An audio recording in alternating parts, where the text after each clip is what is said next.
tell you something. Someone has to be responsible.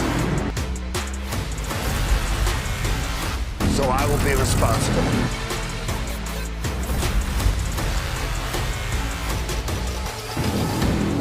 People think they know what I'm about. They think they know what motivates me. They don't know anything. I have a dream of a land of opportunity.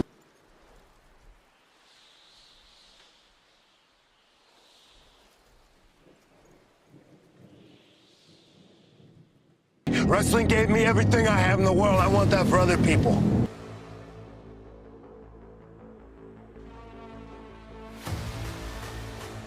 Egos out of control.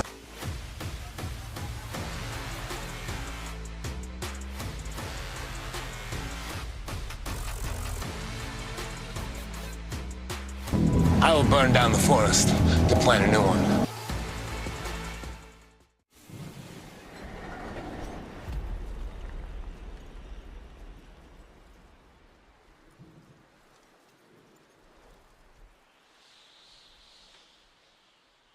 I'm not sentimental.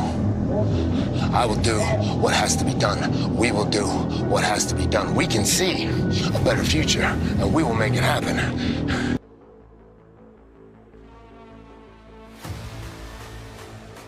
If you want to come with us, you can come with us. If you don't, run while you can.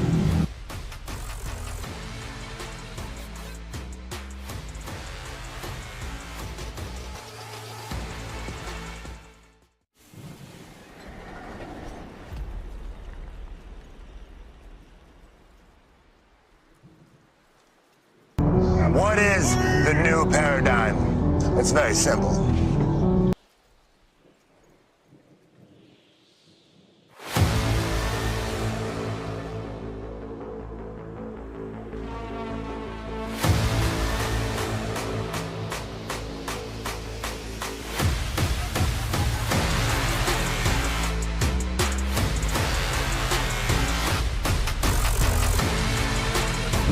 What is the new paradigm? It's very simple.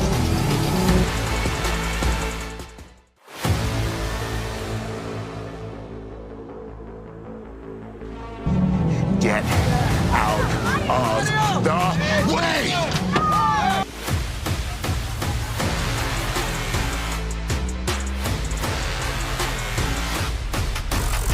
Let me tell you something. Someone has to be responsible.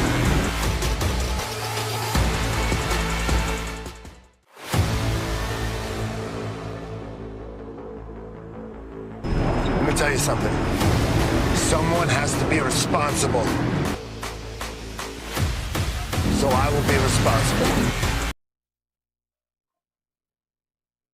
And good evening. Thank you for choosing Graps TV and The Sicko Show. I'm your host, the Matty Man. We are here live for a watch along with NXT because I've kind of wanted to do an NXT show for a little while, and you know what? Here we are. And we're kicking the show off with Damage Control versus Jakara Jackson and Lash Legend and Metaphor.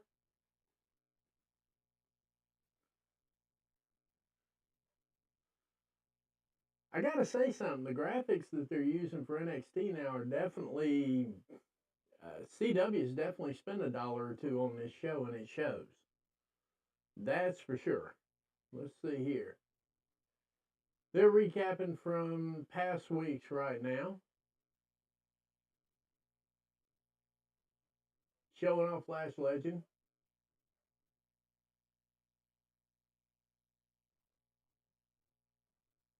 I might have them backwards tonight. It's been one of those days. Been doing nothing but I've been on the phone since the last stream.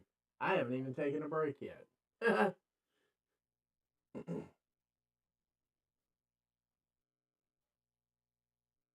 All right, we're kicking this off here. How's everybody doing tonight? Leave me a chat, something. Let me know how things are going. I appreciate y'all being online with me watching. This is not a bad gig if you can get it.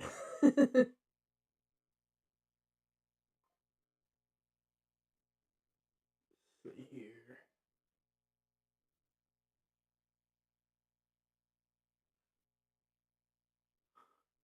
I see Io Sky's a little bit more awake for this one than she was last night, that's for sure. There we go. Now we're getting some chain wrestling.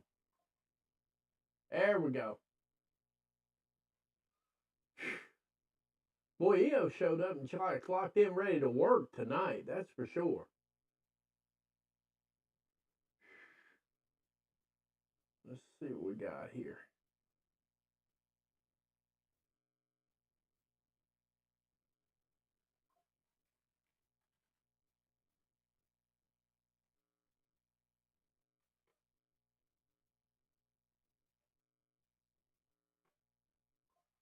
And Jakar just ate a double one. I really hope they let Carrie Sky work a little bit more than they've let her work in the past couple of years. A very talented wrestler. Just needs to be highlighted properly.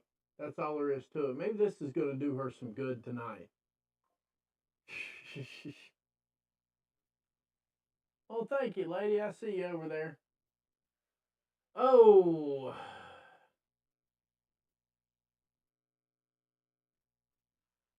That was actually reasonably innovative offense there from Jakara Jackson. And she's getting ready to tag in Lash Legend. So we got Lash Legend and Kairi Sane here. Ultimate David versus Goliath match here.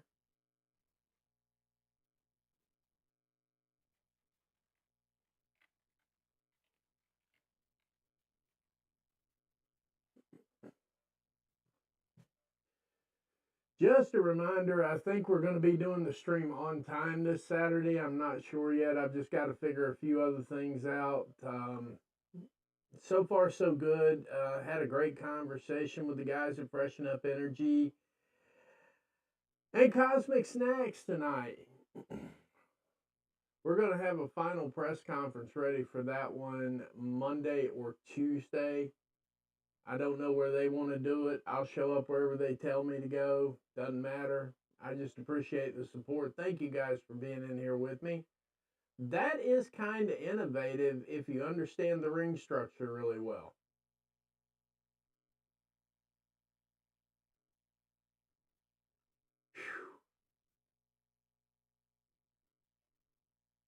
Pin attempt.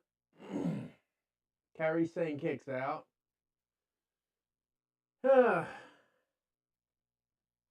Lash Legend is definitely much bigger than everybody else. That especially in women's wrestling, that can be a blessing. It can be a curse at the same time.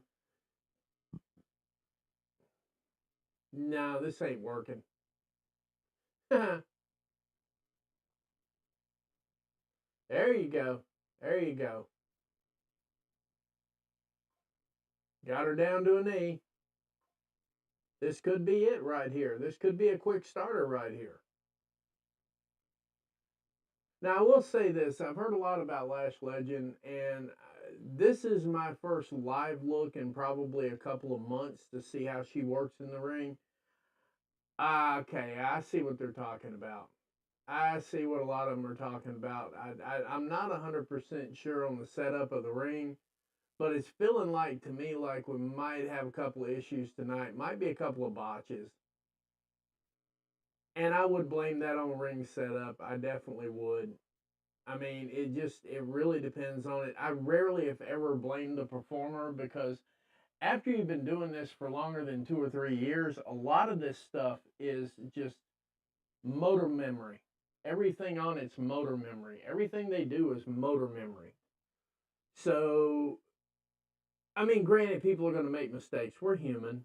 We're human. You know what? I I would. I'm not 100% sure that Lash and Jade would be. I don't know. Let me watch the rest of this match. Let me watch her work a couple of more reps, and I'll tell you what I think. I mean, I see what people are saying. I also see the talent as well. I mean, obviously there's some talent there. WWE doesn't hire bums. I mean, that's a given. I'm not 100% sure that a Lash and Jade feud would. I don't know. I'm not feeling that right now on initial thoughts. Let me watch her work a couple of more reps and we'll see what we get here. Because that's kind of the important part of it right there. And let me know what y'all think of the new setup. Apparently, Freshen Up Energy loved it. We had a good little talk about how I set it up this time. Mainly, I set it up because I wanted to be able to do the, that. I got to figure this camera thing out. There we go. The tree over here. I wanted to be able to put trees up, put some holiday stuff in, kind of dress up the stream a little bit. But let me know what y'all think of the layout. My wife loved it. She went crazy about it. I thought that was really cool. It's not rare that I come up with some good ideas that she actually likes. And when I do, it's always cool. But yeah, she seemed to like it too.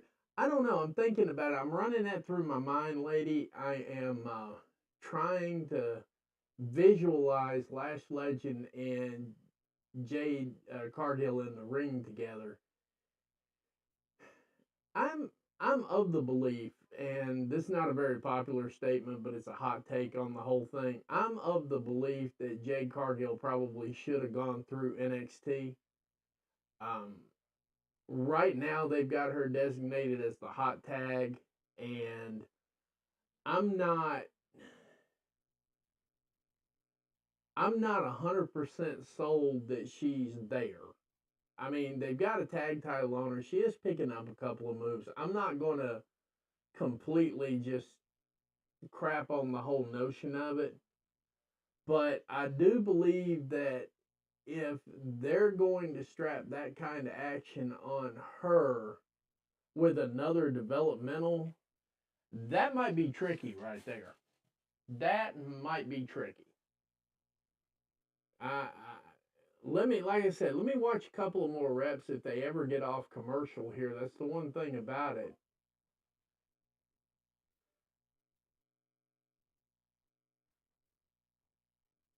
But see, she's in with Jakara Jackson now. Lash Legend obviously out of the ring. Io Sky is definitely not phoning it in tonight, so that's a bonus. Let's see what we got here.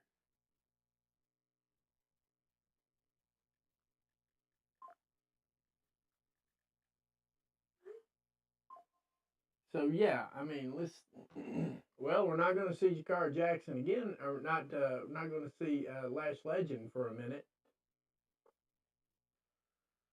What I'm wondering is if this isn't basically a tryout for Jakara Jackson, because Jakara Jackson's the talented one out of this duo. Yeah, definitely. Now, Jakara Jackson's supposed to be the talent on this team here, and I'm kind of wondering if they're not just giving her a tryout with all these single segments and everything.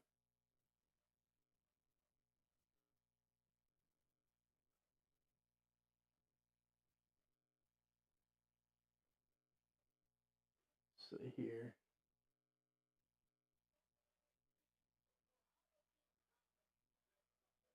Okay, so we got Halloween Havoc this Sunday. I might cover that. I don't know. I might do a live watch along for Halloween Havoc. I'm just getting caught up, guys. Seriously, I've been I've been in the office all day long.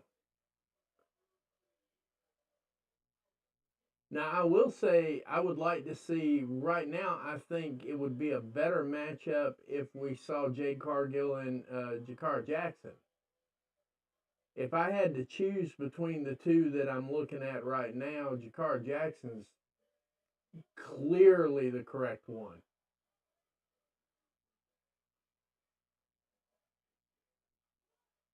Yeah, yeah.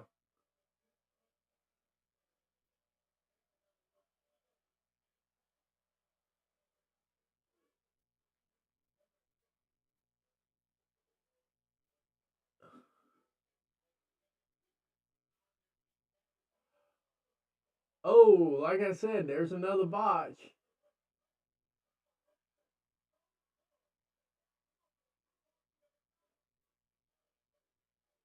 Yep. And they're selling the botches. I get it.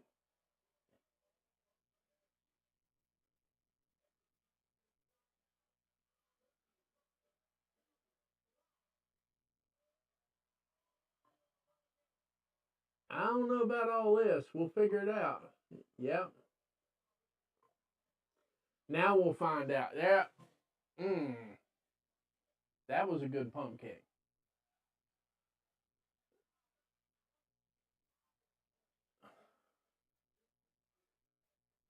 Now, I, maybe, maybe they could set Lash up to face Jade.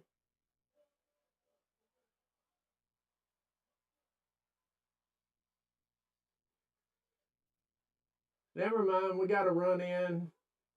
Okay, so we've got two WWE. We've got four WWE superstars in the ring right here. So I'm guessing they're loading this up with talent. Ooh,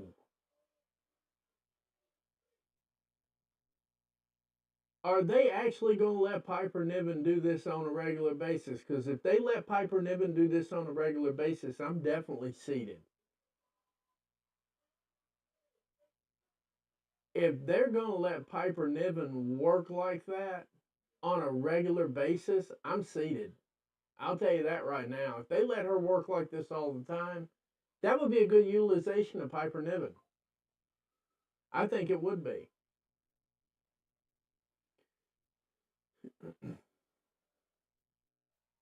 But yeah, I think Io Sky. I think Io Sky and Kyrie Sane lost that on a disqualification. I think that was a Dairy Queen. I'm not sure.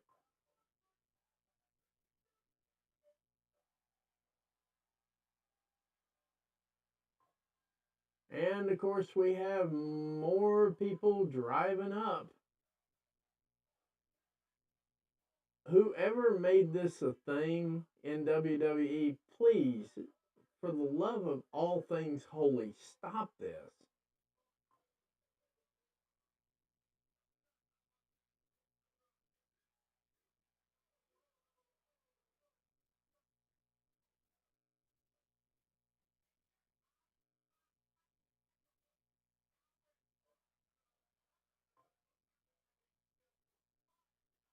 Okay, so we've got us we got a backstage segment here that's kind of worthless, but that's okay. They're getting their sponsored driver over for NASCAR, and be honest with you, I've been watching NASCAR most of my life. I got no idea who this guy is. Not one single clue. I mean, I'm dead serious. I didn't have a clue who that guy was. I've been watching NASCAR since I was knee high to a duck, and that's a fact.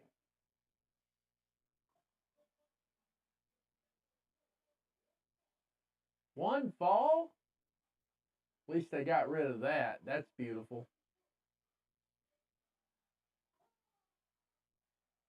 Jada Parker taking on, I don't know, because I didn't look at the match card. I just logged in. I just got off the phone to do this stream. I told them I had to go because I promised everybody a stream. You know what? We got 11 people in here right now. That is flipping awesome. Thank you very much.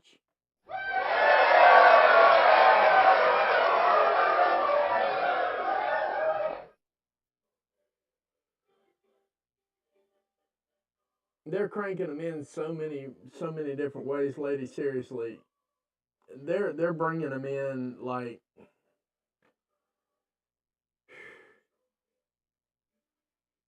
I mean, in all honesty, yeah, that sounds about right. Yeah, that sounds about right. I was thinking about Martinsville this year. I think I'm gonna wind up doing Bristol though. I mean, Bristol I'll probably do because I'll be in the area when Bristol's up. We were thinking about Homestead, but that one's just a bit of a drive for us out of North Carolina. That's a little bit of a drive. We were going to do Bristol. I thought about Martinsville, but I'm not working in the area. I am working in the area for Bristol, Tennessee when that race comes around. And I don't know. I'll probably wind up just doing the Charlotte thing like I do every 2 or 3 years, just to go around, get my eardrums busted for about 5 minutes, and It's not the same. It really isn't. From a long-time NASCAR fan, it's not the same. They've tried to make something competitive that the way it's made competitive is in the garage and not in the books. And I mean, the rest of it, the marketing and all that, that doesn't bother me at all. It had to happen eventually. You know, yeah, I mean, that's what I'm saying. I mean, it had to happen eventually. So, I mean, the marketing side of it, all that had to happen eventually. Not really concerned about that. Probably cleans up the environment a little bit, so on and so forth. But I go about every 2 to 3 years now. I go about once every 2 to 3 years. I pick a race that I'm interested in and, in the points section and so on and so forth, so it'll actually mean something. And then I break out my calculator and sportsbook to figure out who's where, when, why, and how. And that's subject to change as soon as I close the book. I mean, not for nothing NASCAR, but a lot of other people have gotten away from that marketing strategy. It probably wouldn't have broke their heart. Now, we did get North Wilkesboro back. Now, I will go to a North Wilkesboro race next year. That I will do. Yeah, I mean, that's kind of the same thing for me. That's the way I look at it. I mean, NASCAR hadn't been NASCAR for a long time. But when they decided they were going to spruce it up a little bit to make it more appealing to other people, they don't realize these folks have a attention span of about 3 years. And then when their attention span is gone, they're gone. Whereas the old school fans like myself, I mean, look, I some of the nuances I don't agree with, but it's tradition, and why in the world do you want to keep changing something? Why do you want to fix a wheel that's still round? I mean, the wheel's not even square yet. Wait a minute, we got to deal with public. The good news is politics will be over in about 3 weeks. Ah, God.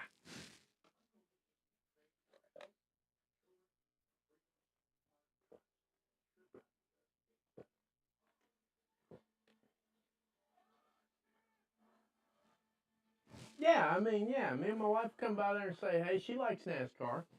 That'll be fun. At least I think she likes NASCAR. I don't think I've ever asked her, hey, honey, you like NASCAR? Sound off in the chat. you know?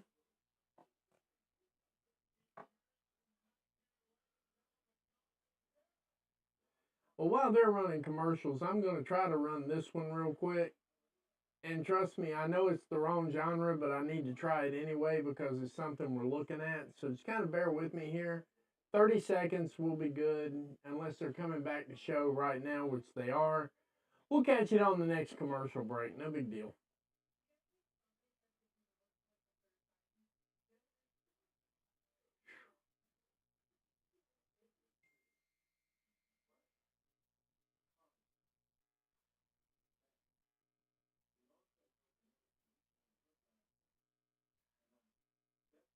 Bear with me just 1 second here. I need to take this. I'll be right back. I'm going to go ahead and dim the monitor real quick. I'll be right back, guys.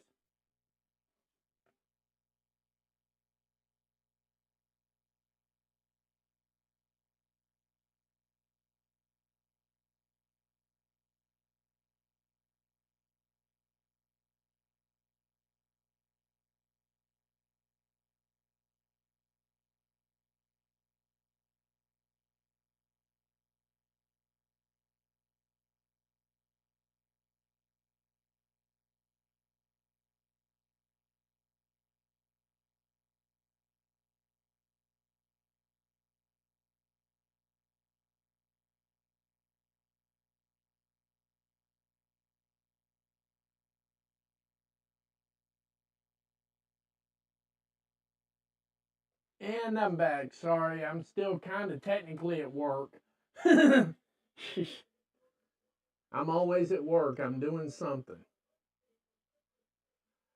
And we're getting the announcement for the Not Really Extreme NXT that's going to take place at ECW Arena. I think they call it 2300 something, whatever.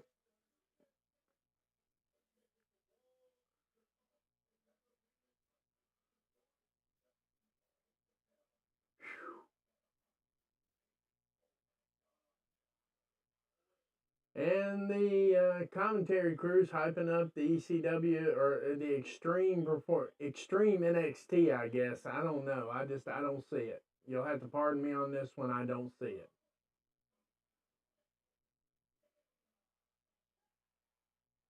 And the newlywed Taylor Paxley's in the ring right now. This might be.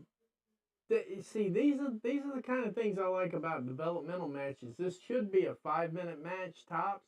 It could be a 5-second match. It could be a 10-minute match. Jada Parker, Tatum Paxley. Strong takedown. Jada Parker talking some shit. Gotta love it. Gotta love it.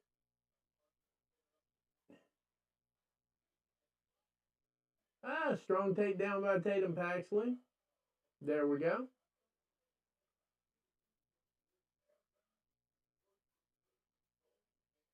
There we go. Nice little headlock. Hey, nice hip toss. Well, I don't know if they call them hip tosses anymore. Roll up.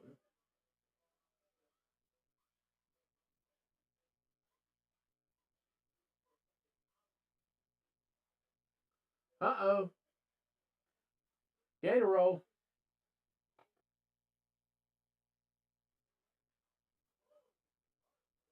Gator roll.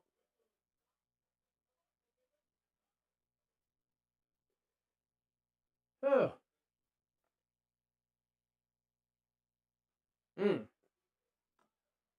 Now I've decided I'm going to sneeze for the rest of the stream. Nice crossbody in the corner. Now, one thing I will say about Tatum Paxley is she's impressed me with her innovation. She takes basic moves, innovates them just enough to where they actually matter and she can own them. That's a unique talent, too. And, of course, Jada Parker going with the brute. There we go.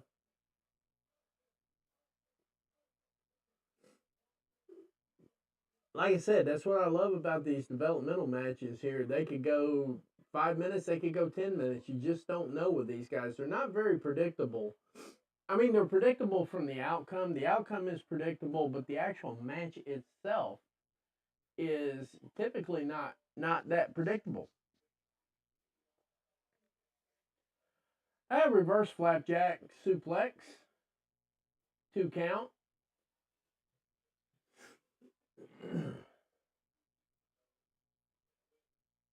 One of these days I'm working on getting that centered in there where it'll be up on the top screen up there where you see the NXT part. When I get that figured out, then this is going to be bomb. This is going to be bomb all over the place. Jada Parker got her in a submission hold. And there we go. Tried to do a fireman's stake down. And Tatum's going for the roll up, and that's kind of a 2 count, not really. Bigfoot.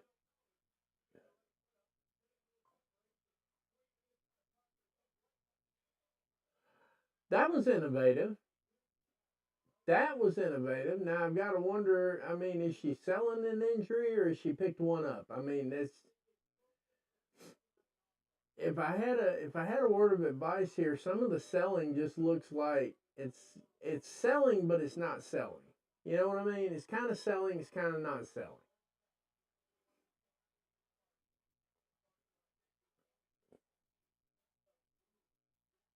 There we go.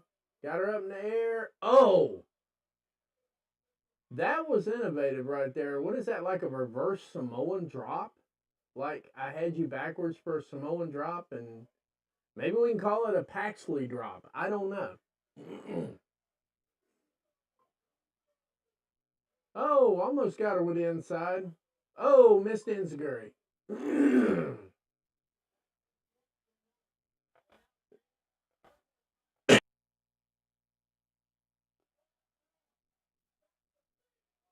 Oh, big knee.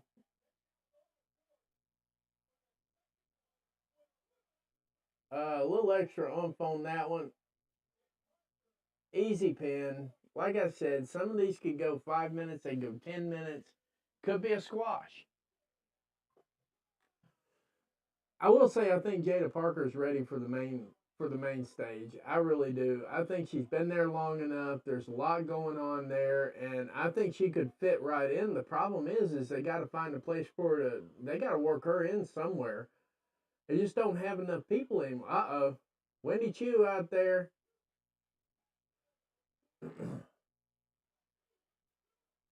She put her in the box. We're leaving with her. What will Wendy Chu do? What's she gonna do? Who knows?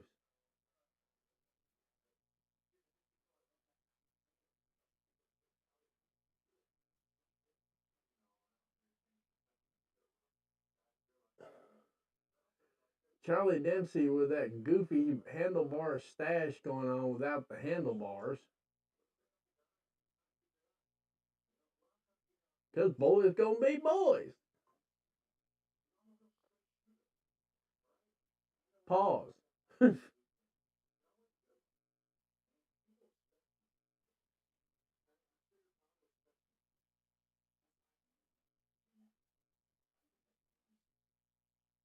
here.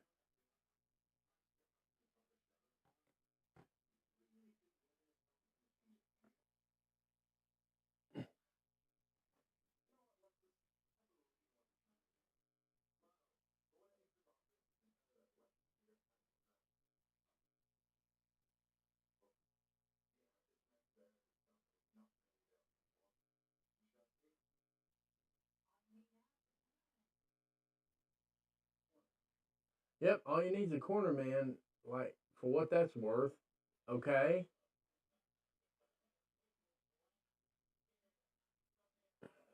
So we're gonna have Obafemi versus Luca Crucifino. I don't know quite how to feel about this because I thought by now they would have called Obafemi up to the main roster. I mean, what's the holdup at this point? I mean, are they waiting to put the NXT title on Obafemi and then have him do a program with that? I mean, it would probably be nice if they just went on and graduated him up to the main roster and just get it going like that. That's pretty much like it is. While they're running commercials on television, we're going to go ahead and do this experimental thing with the commercial here. Now, this is going to be an AEW commercial. Apologize in advance because I don't have anything else yet from my sponsors and my advertisers yet, but I did have a discussion with their marketing group and their media group, and they said it would be okay to test it. So we're going to test it here. It's going to be 30 seconds, I promise, one time, and that's it. Here we go. Jack Perry says, come on, let's go in the back. Tomorrow on TBS. You guys are gonna let this place go down in flames, huh? The war to defend AEW continues. Daniel Garcia and Private Party take on Young Bucks and Jack Perry. This is your future, Swerve. Before the Fright Night Dynamite showdown, Shelton Benjamin faces Sammy Guevara. And Mark Briscoe defends his ROH World title against Chris Jericho. We gotta crank it up. Ladder War! AEW Wednesday Night Dynamite, live tomorrow at 8 on TBS. And we're back. Once again, this is your WWE NXT watch along here at Grabs TV and the Sicko Show, brought to you by Freshen Up Energy, Cosmic Snacks, and if Temu ever gets up off their butt and finishes the paperwork, Temu. So, just a heads up on that. Still waiting on commercials.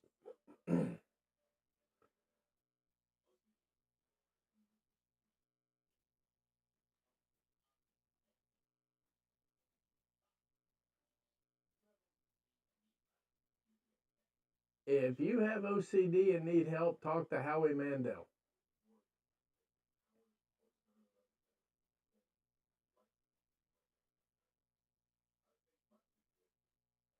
That is correct. Hey, we got 14 people in here right now. We're still on a commercial break here. There's not much to talk about. I was going to fill it up with some news. Let's see what we got breaking out there right now while we're waiting on commercial.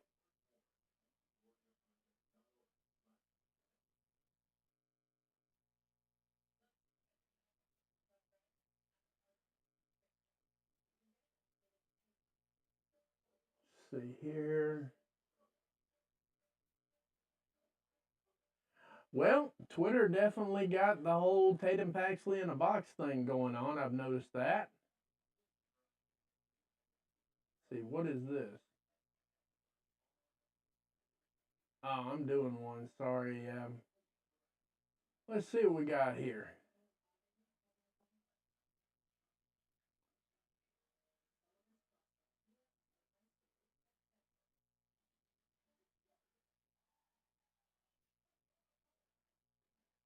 Well, for anybody that's interested in NBA basketball, the Boston Celtics just raised their 18th banner.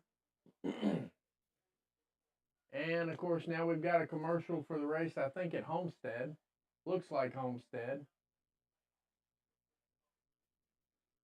Yeah, that was Homestead. I thought it looked like Homestead. So we got the Homestead commercial.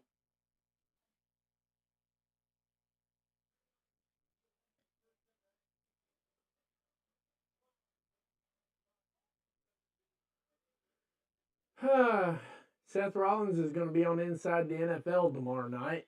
And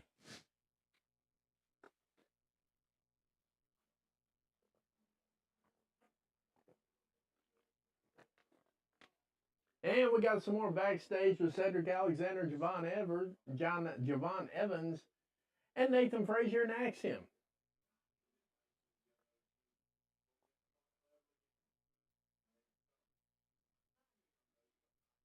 Yeah, you got time.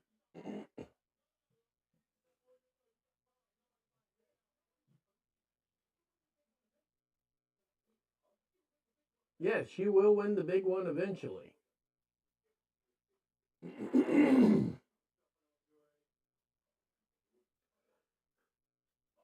Oh, there we get the traditional slap. Mm-hmm.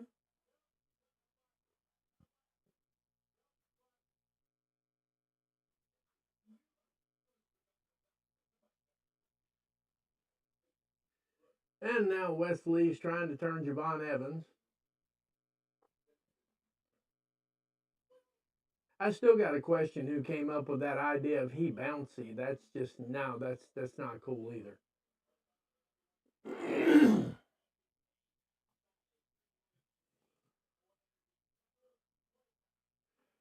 And they're hyping Trick Williams and Ethan Page for the Devil's Playground match. That right there, you know what? I got to give WWE credit. They did have a little bit of blood at Bad Blood, so maybe, just maybe, we'll get something out of that. We're going to get Giulia and Stephanie Vacour versus Fatal Influence. That's going to be a match. I think that's one of the main reasons I did this one. Because, you know, even though Stephanie Vacour went on to NXT and all that, I'm still a fan. I'm going to be a fan. Now, do I think she did good business? No. No, I don't think she did good business at all. But hopefully, out of this experience, she's learning a little bit about how to handle things on her own here, because one of the things that they had in CMLL that WWE doesn't have is they had handlers. People that helped you so you didn't run into mistakes or anything like that, didn't make any real bad contract things.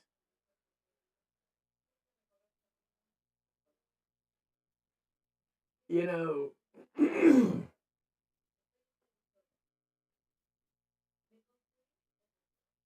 I will say though, I'm happy for her. She got her bag, and it looks like looks like she's kind of blending in a little bit.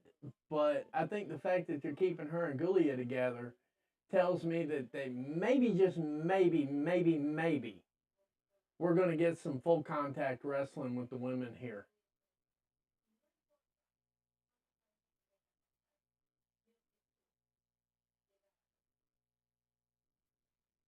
Well, you got the WWE now.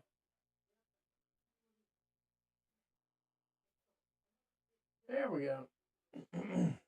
So I think that match must be next.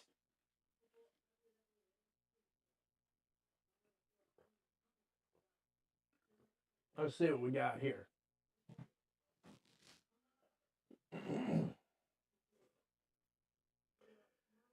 Now, the one thing I will say here is if they let Fatal Influence go over this team right here, I will have no words for that match. I can tell you that right now. This should be,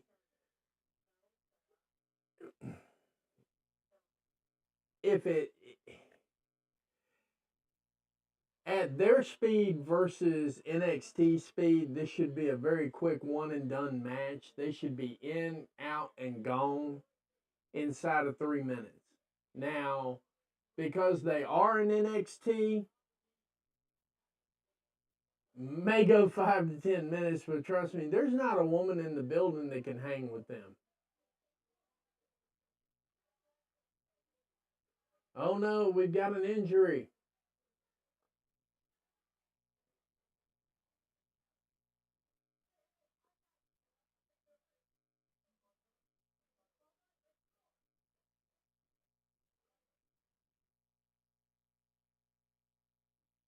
There we go. Now we're back to commercials again.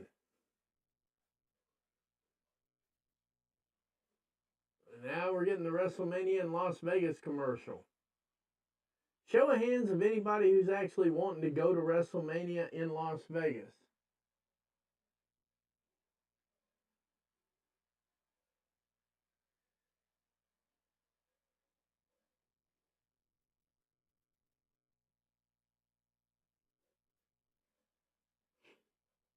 Okay, over there in YouTube land.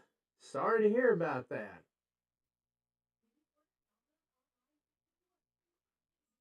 Whoops. Okay. What did we learn? That's probably the best way to say it. What did we learn?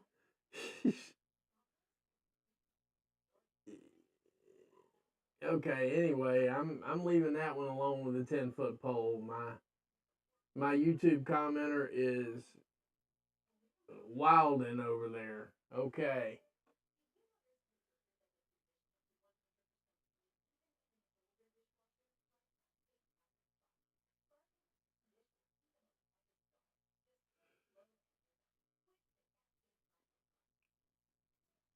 Let's see what we got here.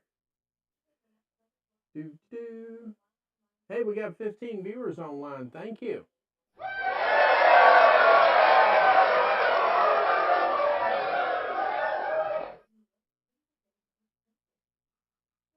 Yep, everywhere you look, things are getting more expensive. So buy some stuff. That's a good idea. I don't know what commercials y'all are getting, but, you know, those are the ones we're getting down here.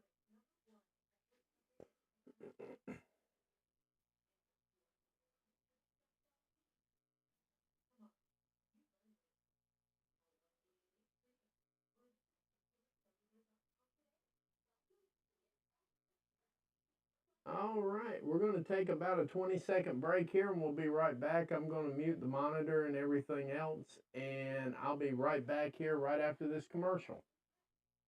Not a commercial on my stream.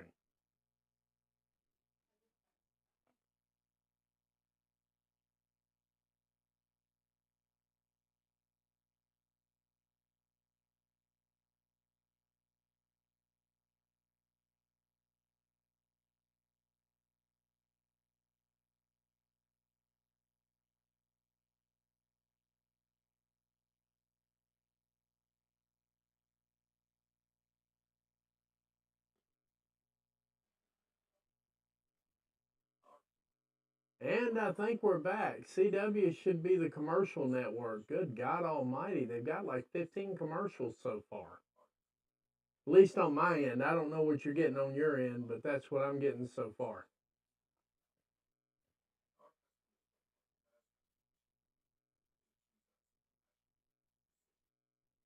But now I'm going to try to get into the media scrum for WrestleMania. I'm going to try to get into the media scrum for TNA in November. We're going to be live at WrestleCade. We're going to be unveiling Without a doubt, we're going to be unveiling Graps TV live on Roku, Apple TV, Samsung TV, iOS, the other one. I don't know why in the world I have a mental block to saying the name of that, and I can see it. Android. I just have a mental block to Android, but I got to get over it because I'm making that switch to Android here, not too distant future here. Because they're just doing more with the phones. I mean, that Z Fold that just opens right up. Shoo. Sign me the hell up for that thing. I mean, in all seriousness, sign me up for that one. Let's see where we're at here.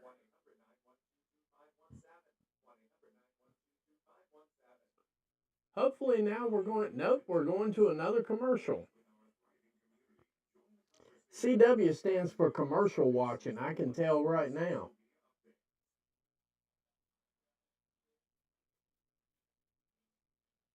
There's Luca Crucifino in the ring. I guess we're waiting on Oba Femi.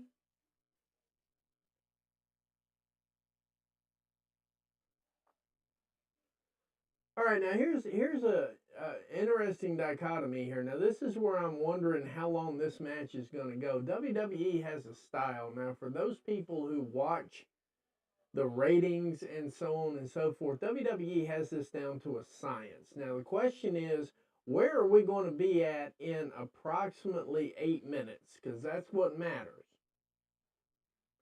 That's why I think this match right here might actually go...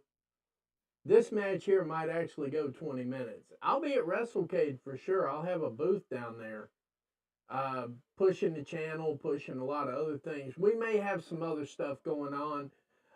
Me and my buddy at Covalent TV, we got to chop up a little bit of game next week when I get all these bags in and everything else and figure it out.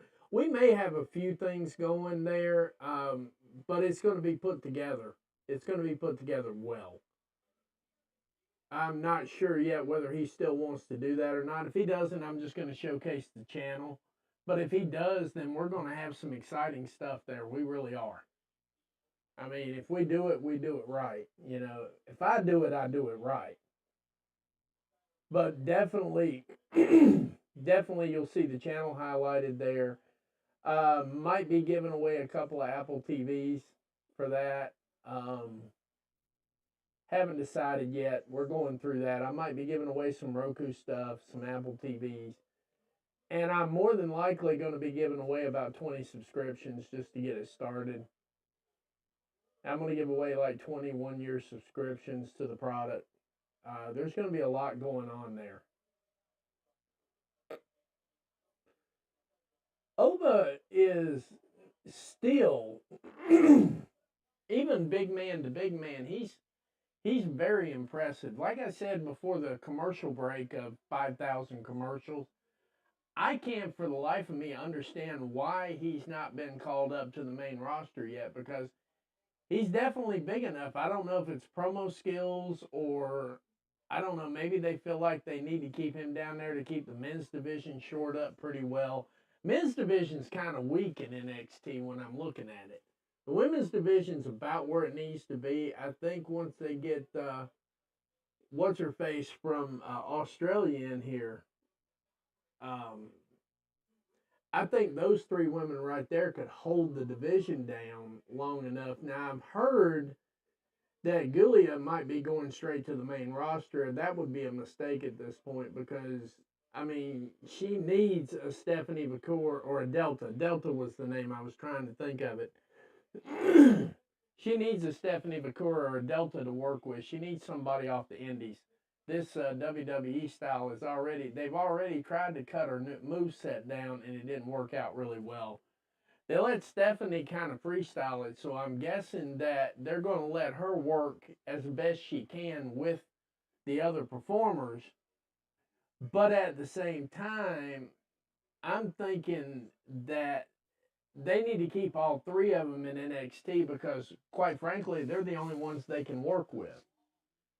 And that's not an insult to the product, it's just a natural fact. It's an observable fact.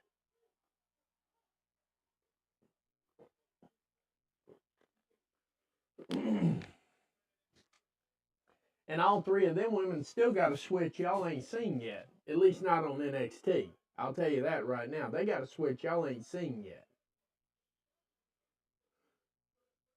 So,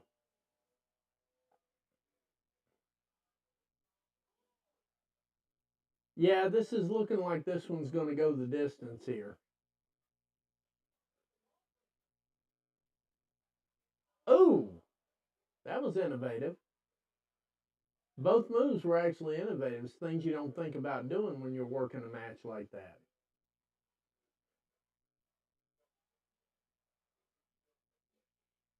Oba is still the strongest dude, probably. I would say he's at least in the top 3 company wide, but he's the biggest dude NXT's seen him for forever. So that turned out to be a quicker match than I thought it would be. They got 4 minutes before they turned the scales. And so I'm wondering what they're going to do to fill that time. But here's when people ask about ratings, this is the key point in time right now in the television show where they actually earn their ratings.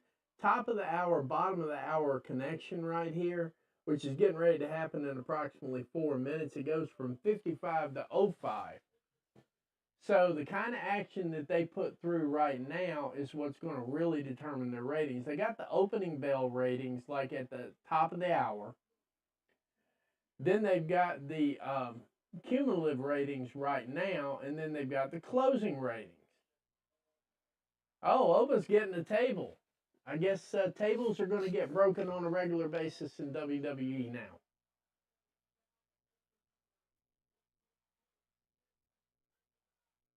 There's the Don.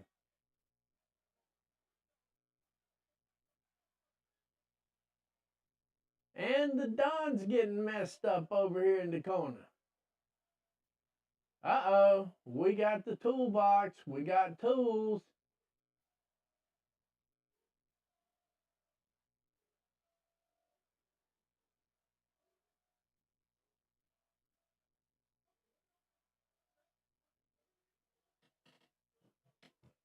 Oba's taking it to another level.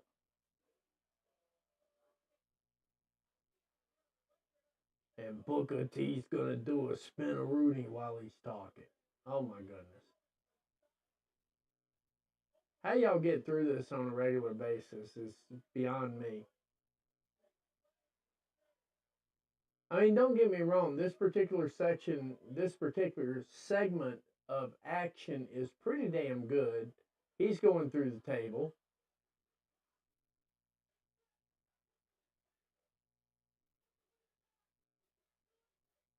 And the Don can't do anything, so we're going to go to the announce table. Powerbomb through the announce table. So yeah, it looks like Obafemi is the one they're going to check ratings with right now.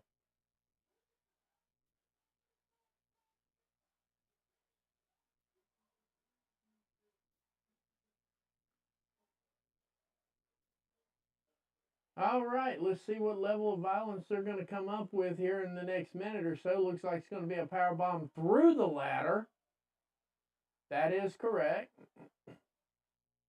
Now, ladies and gentlemen, that is indeed a gimmick ladder, okay? That's a gimmick ladder, I promise. Ladders don't break like that normally. And, of course, the crowd's obviously saying holy shit from all of the muting.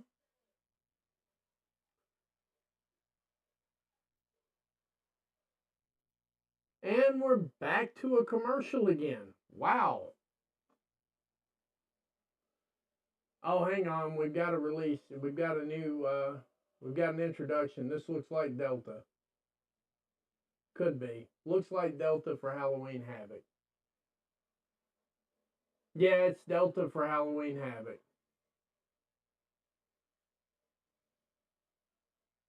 Oh, I'm sorry. They're calling her Zarya now.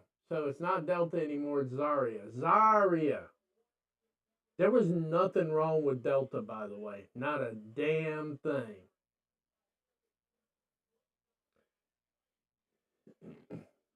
So my guess is Ethan Page is going to blabber all over the mic for the next 15, 20 minutes. And of course, now we have to go back to commercial watching. And of course, it's got to be political advertising because God knows we've got an election coming. So there we go. Thanks for sticking with me, guys. We got 17 in the room while we're doing commercials.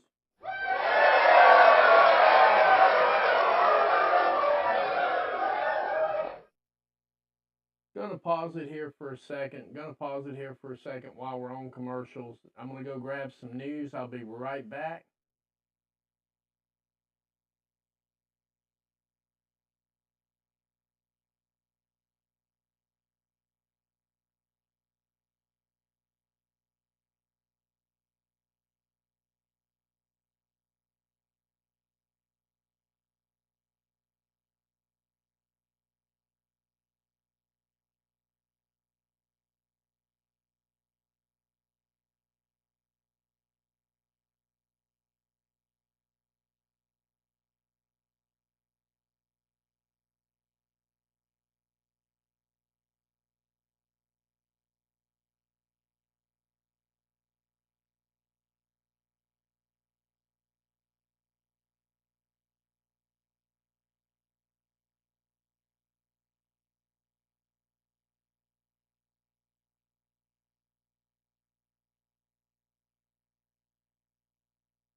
I'm sitting here talking with the mute button on. Basically, what I said without the mute button, with the mute button on there, I apologize. Dave Meltzer's reporting that in the Lucha Bros, Ray Phoenix's contract is going to be extended due to injury. Penta's, he is a free agent. He is free to go to WWE tomorrow and start applying his craft. That's entirely up to WWE at this point, whether they want to use him individually or whether they're waiting for the package deal to get there. They've reported that Ray Phoenix will probably not be used on television, and that tells me from that conference too that Ricky Starks will probably not be used on television either. I'm not going to get into the politics of it. I will say from the standpoint of a fan's standpoint, I'm happy that Tony Khan stopped being the nice guy because everybody was taking advantage of that. I really wish he would have picked a different time and a different place to do this because it came off janky, even though it's not. Public perception is a lot and how things go. And from a public perception standpoint, this was, I think it's good business personally, but I understand why everybody else sees it another way. I get it. I get it. I'm hoping, I think they might be able to get a deal out of this if they can hang on to Ray Phoenix a little bit longer. I think that's what the goal is. But I'm not 100% sure Tony fully understands that they want to go to WWE. They don't want to stay. It's not a money thing. It's not any of that. They just want to go. So I say let him go. I mean, if it's up to me, I say let him go. Anyway, here comes, speaking of AEW, here comes Ethan Page down here to address the audience in his upcoming Halloween Havoc.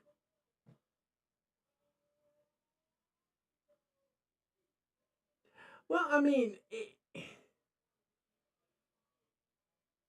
I realize that the dirt sheets are reporting it differently, but WWE adds tax on time. I mean, AJ Styles is obviously phoning it in right now.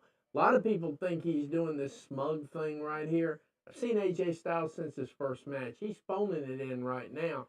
But we know he's going to catch at least 3 to 4 months of injury time. They're not going to call it injury time. So we're going to go play a big wild game of semantics for the next 6 months. And once all we're going to figure out is if AJ decides he wants to leave the company, perhaps go to NWA or maybe even come to AEW or maybe return back to New Japan Pro Wrestling, they are going to tack time for the injuries that he has onto his contract. They're going to do it. If they release AJ Styles to just go do as he pleases, I would be happy. They might win the PR battle for this. But I don't think they're going to cut AJ Styles loose at the end of his contract. I think they're going to tack time on. Now, it's kind of one of those things where, and I'm not even giving this credence here because Ethan Page can't cut a promo worth shit, and Trick Williams has got a pre-cut promo. So I mean, I'm not going to give a whole lot of FaceTime to this. I'm definitely not going to give a whole lot of talk about it because, quite frankly, it's just a great big. We're going to meet on Sunday. We're going to talk here for 10 minutes about how we're going to meet on Sunday, but then we're definitely going to meet on Sunday. And you know what? We're going to do stuff. When are we going to do stuff? On Sunday. And I'm Ethan Page and I'm Trick Williams. You can definitely tell that when Dusty Rhodes passed away, that you can definitely tell where his influence was in the business on this one. Because the promos since he's passed away have just been rat shit. I mean, they're not even big enough to be dog shit. It's just little rat droppings. A lot of them have been that. And if they actually turn out to be good, it's when the actual performer or superstar goes off the script and just starts feeling it from the heart, which is how a promo is supposed to work. That's how you sell it. You know? The only thing missing from these promos is I come from a middle-class family. The rest of it is just there, you know? I mean, that is seriously the only thing that's separating these two promos, the promos, is I come from a middle-class family. That's all they need.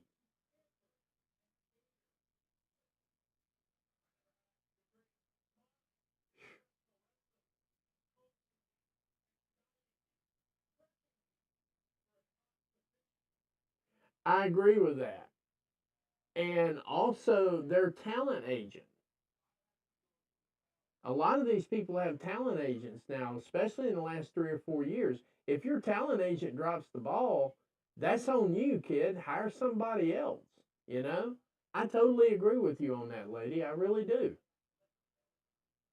I mean, it is what it is to an extent, but I mean, that's how the business has worked in the history of everdom. Like,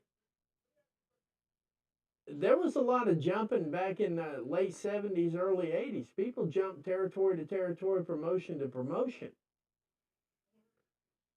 But they had to pay their injury time. When they had it, they had to pay it. That's all there is to it.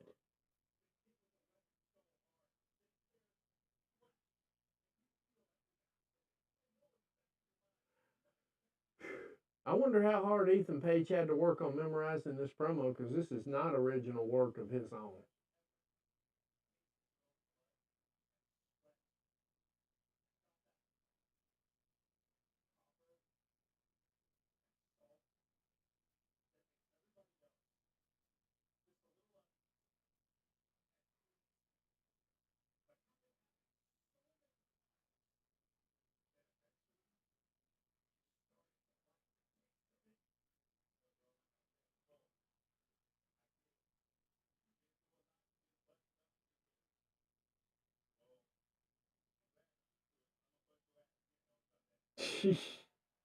Okay.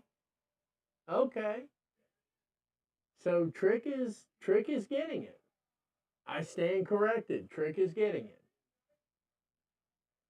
I'm serious. I'll admit when I'm wrong. Trick's getting it a little bit. I mean, short, sweet, and to the point. If he gets out over a minute and a half and in the deep end of a promo, he drowns. You know? I mean, it's just a fact. He drowns if he gets past a minute and a half, 2 minutes. I mean, when you get to the deep end of this thing, I will say Ethan Page is doing quite well. He's holding his own.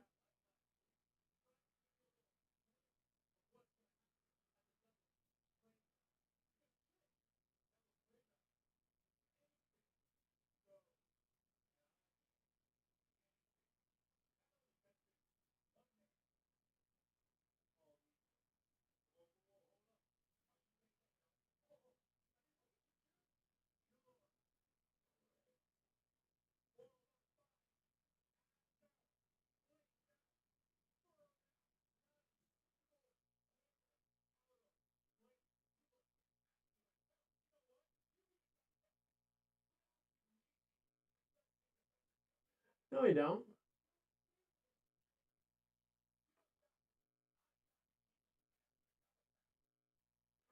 Oh, God. Okay, so Ethan Page is okay.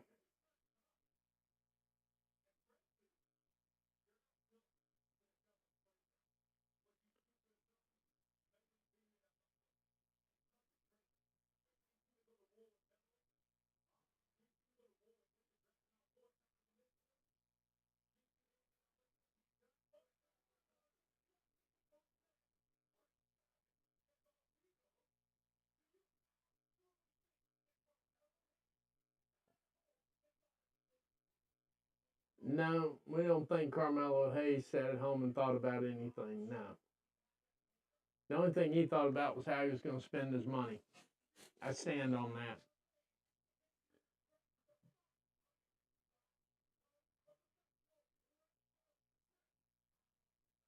Now, if you wanted to be a professional wrestler, you should have stayed where you were. Don't get me wrong now, when I say that, WWE is intentionally sports entertainment. Now, there is some wrestling to it and so on and so forth, and I appreciate the wrestling they give us.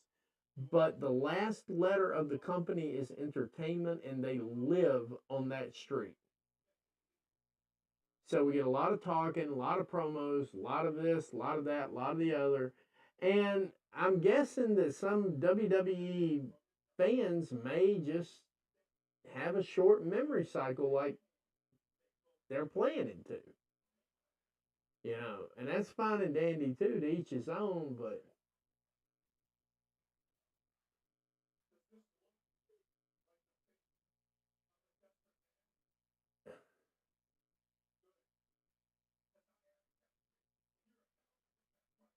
pause.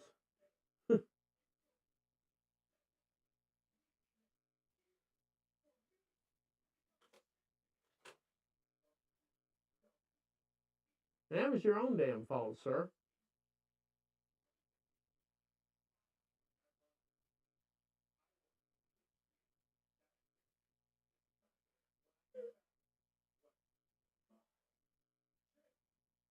Promo class 101, if it has more than 4 syllables, get it out of your promo. This is one of those times when you do need to play the lowest common denominator.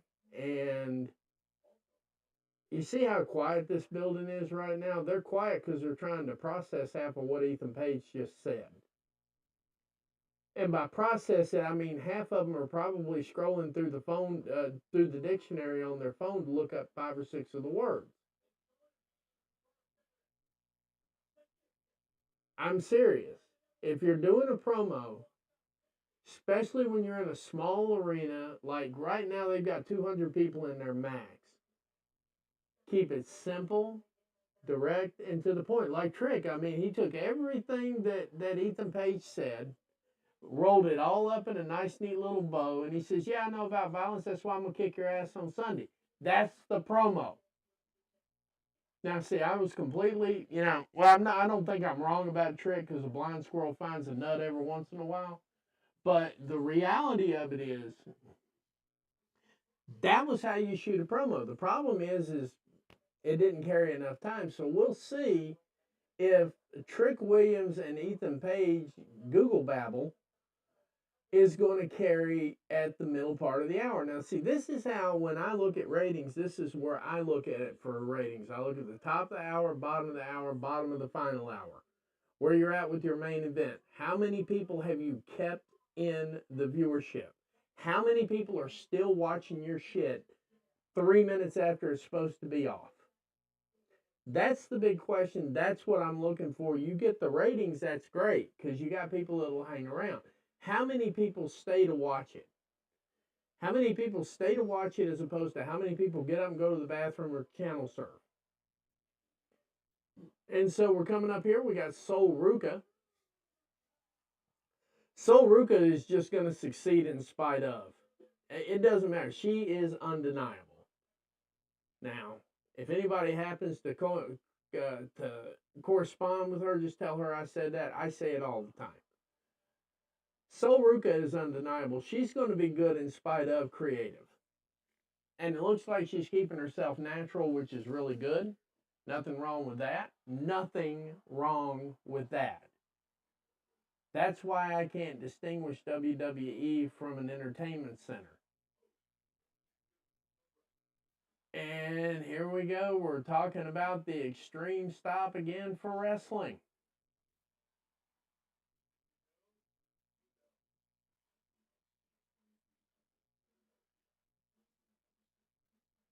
So NXT 2300, November 6th. If it actually looks like it's going to be extreme, you can go ahead and write a check on it. I'll be here covering it if it actually gets remotely extreme. Because like I said, we gave Bad Blood a hard time because WWE doesn't blade or anything like that on the regular. So the idea that there would actually be blood in a pay-per-view was just, it's a foreign concept to me with WWE. I cannot lie about that.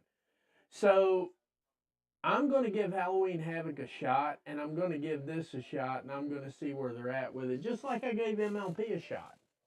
I gave MLP a shot. They surprised me. They came back on night 2 and made it really, really good. And all of night 2 was good, except for the one segment that I always don't like because I don't think the man should be on television anymore at all, period. Not in a ring, not on commentary. He could be in the back training people, and that's about it. That was Bully Ray. Sucked the life out of that pay-per-view 2 days in a row. But the second day he couldn't do it because they came out stronger on day 2. And the reason they came out stronger on day 2 was to counterbalance the time suck and the oxygen suck that he was going to bring to the ring. Now, with that said, I was impressed a little bit with Bully night 2 because I could see the effort he was putting in. It didn't look phoned in, so on and so forth. But yeah, I digress a little.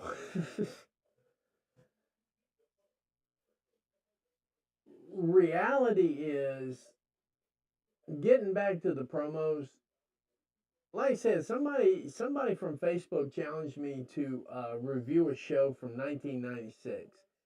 And one thing that I found about 1996 was, number one, it was damn entertaining, and it reminded me why I still watched then WWF. The key to it, though, is 6 out of 8 of the promos for that thing had to do with the actual show itself, and the other 2 had to do with pushing the pay-per-view that this thing was the go-home show for.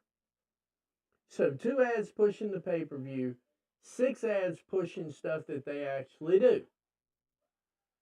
And by ads, y'all call them promos, I call them ads. That's what they are. It's live television advertisement.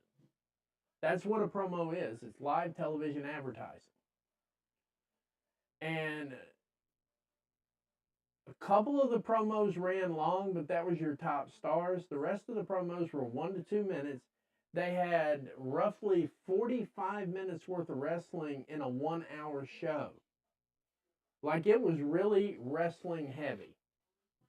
It was crazy wrestling heavy.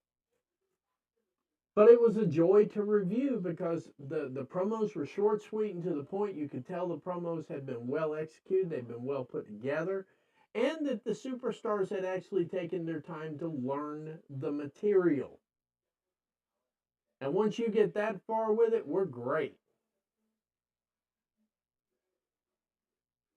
Just saying.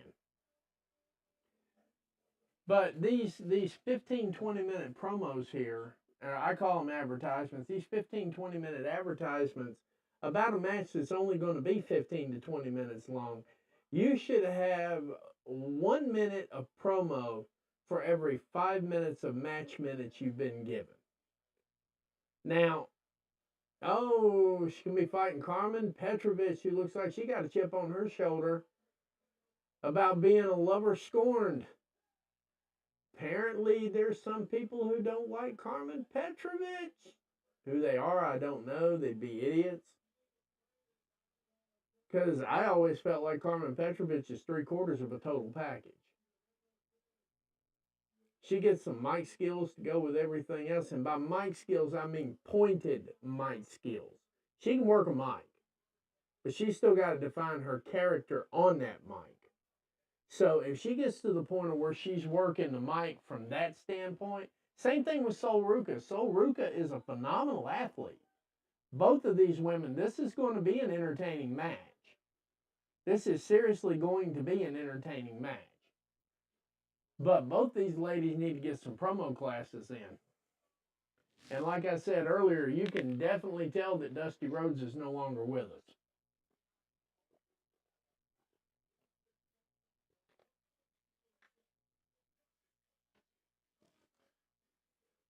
So yeah. Well, they got Hershey, Pennsylvania next week, so I'm guessing that NXT might be in Hershey, Pennsylvania. Huh? There we go. Oh, nice.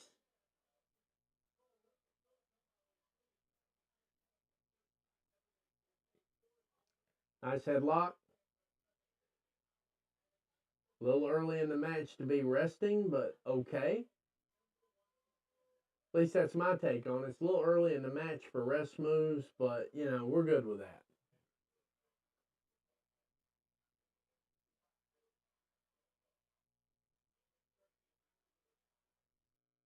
Nice.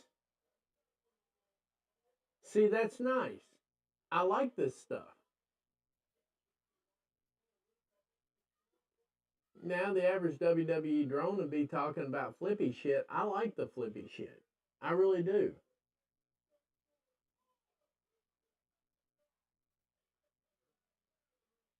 And the thing about this match here too is I can't definitively say who's going to win because now I will say this: working two faces together is not as much entertainment as working two heels together.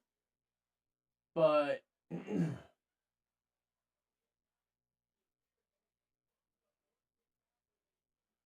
apparently she's got a love interest in Ashante D. Donis, and it is unrequited. And now she's going to take that energy and channel it into the match. Now, did you see what I did there? I haven't seen a promo for it. I haven't seen a video package for it. I just watched a professional wrestler tell a story. Because when she's looking in the crowd and Ashante D. Adonis is up there with whatever chick he's with, then everything clicked with me just like that. See, I didn't need a promo for it. I didn't need a video package. I didn't need a vignette. I didn't need any of that stuff. Hell, I didn't even need a dirt sheet. I just picked right up on it just from the look. So apparently Carmen Petrovich has really been paying attention to Natty and can actually tell stories in the ring. That's a hot take. That's a good hot take for Carmen Petrovich. But I'm starting to get the feeling Sol Ruca's going to Randy Orton this motherfucker here in a minute, and then that's going to be it. Yeah, because even her Soul Snatcher, which...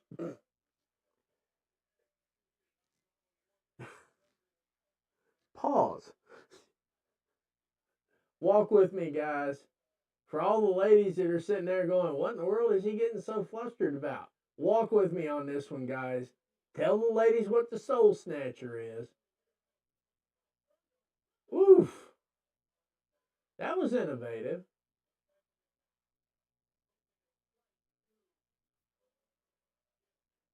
Yeah.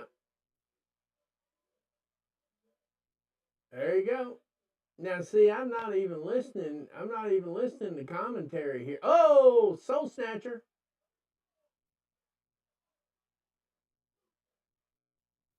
So, yeah, see, like I said, that's how easy it was right there. I haven't kept up with the promos or anything, but I knew exactly what was going on in the match. Kudos to Sol Ruka for pulling out the win out of nowhere with the Soul Snatcher. Oh my God. They call it the Soul Snatcher. Oh, Jesus.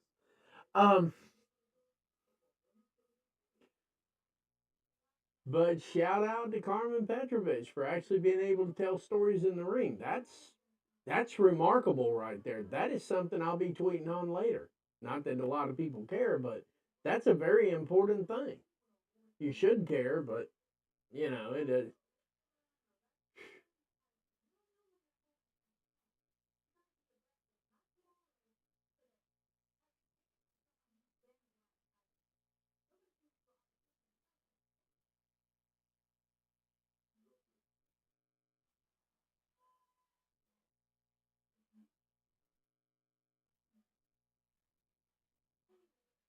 Well, they're just running these relationship angles all over the place, ain't they? Hank Walker and Tank Ledger versus OTM. What? Oh my God, please. Dude is walking out there with a motorcycle helmet on, and now we're back to commercial watching. Oh my God. What a day.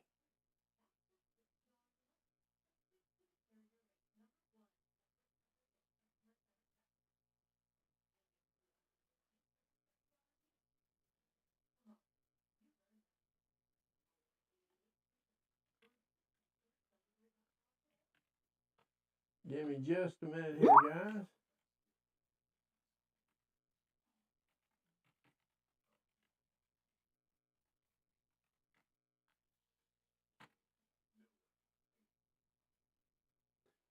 Just a little side item on this, too. I don't know if everybody knew this or not. I come up with some things every once in a while that are pretty decent for these types of shows here. Apparently, CW paid $25 million for the rights to this stuff. And of course, the big news last week was the president of CW stepped down. The reason the president of CW stepped down is unknown, but usually the president of CW was the one that negotiated the deal. And usually, when I will give you this is insider, this is freebie right here. Usually, when the chief contributor to a program steps down or is fired, that means typically most of their program work is fired with them. I don't believe he stepped down any more than I believe the sun's up right now.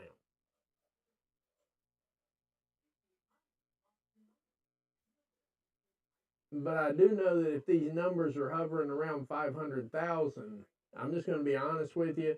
If these numbers are hovering around 500,000, I don't expect to see this show on CW much longer. The good news is USA has at least used a little bit of their savoir faire, so to speak, to continue running commercials for NXT. So hopefully that will keep WWE interested in keeping the product on USA.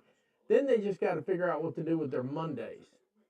Mondays are going to be particularly goofy starting in January because I don't know what they've got to replace this yet. But, you know, as it's going right now, it looks like they might need a slot for that.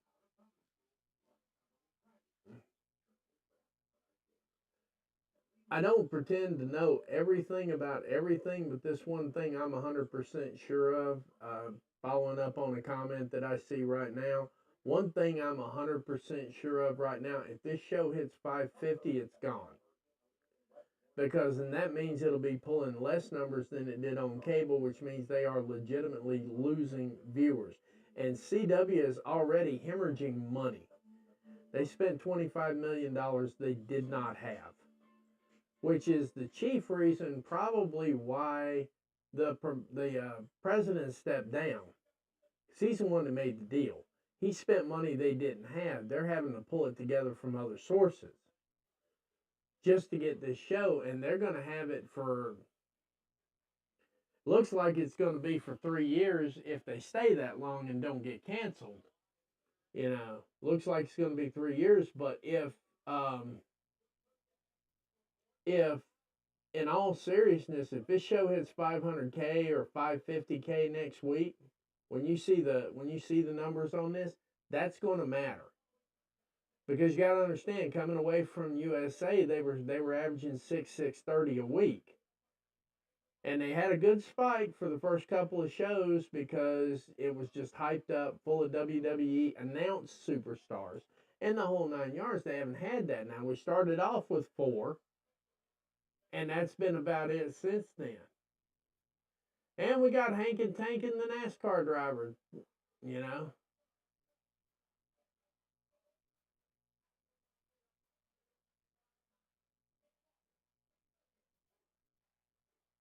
Oh, never mind. We're into it now.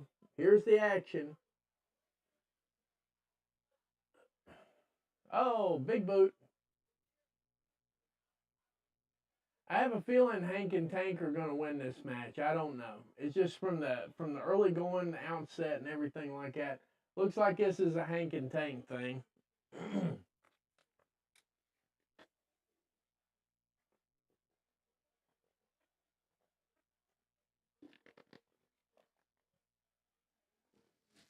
I tell you one thing I was thinking about doing. Somebody mentioned what other shows I was thinking about covering. They mentioned that earlier. I'm honestly thinking about doing a New Japan Wrestling watch along, so I can go through it, and I'll do that once I pipe the information where we can all sit here and watch it. But yeah, I've been thinking about doing a New Japan one. Been thinking about doing a TNA, a Ring of Honor. I'm not going to do one for SmackDown because trust me, you would not want to watch the watch along for the Samoan Kick show. Okay, you would not want to hear a review or me going live with that one. So I'm not doing SmackDown.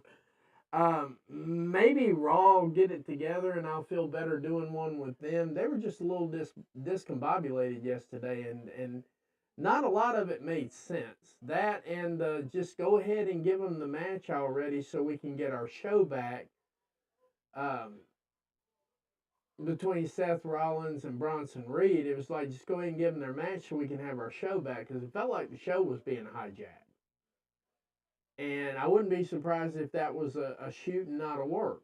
I would be surprised if that was a shoot and not a work. I would not be surprised at all. Because, quite frankly, and this is real talk here, you know, it's been a couple of minutes now since WWE had black wrestlers, but it's also been a couple of minutes since it's been a lot more minutes since WWE had like super heavyweight powers going at each other, or a super heavyweight power featured in a match. It has been a hot minute since the big guy fought the little guy. You know, it just is what it is. So yeah, I probably would have hijacked the show to get my match as well, which is basically what they did. I don't know if that was scripted or if they were just like, damn it, we're going to get a match this year if it kills us. And they proceeded to hijack the living shit out of the show. OTM is OT, oh my God. You know. 1, 2, oh, breaking up the pin. I don't know which one's Hank and which one's Tank, so I'm just like one of the dudes. And I don't know who OTM is because I only watch the show about 3 times a month. 4 if they've got a really good pay-per-view, but, you know, when I work, I'm up in the mountains, and a lot of times they don't have the CW up there on anything. And the app is the day later, so by the time I've gotten to that point, there's no point in it. So, I mean, I try to watch at least 2 to 3 to 4 times a month. There we go. 2, 3.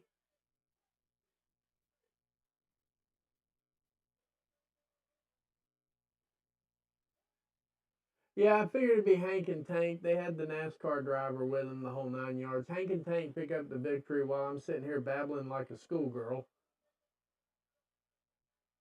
But apparently that was a shot to the back, and then it was pretty much over with after that. That's a nice finishing move. I will say that. That is a nice tag team finishing move. Hank and Tank definitely got it. They definitely got a nice finishing tag team move.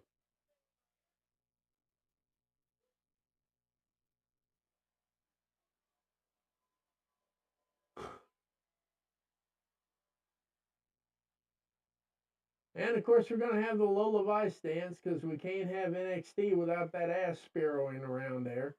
All right. NXT Tag Team Champions are in there demanding matches when it should be the other way around, but I digress.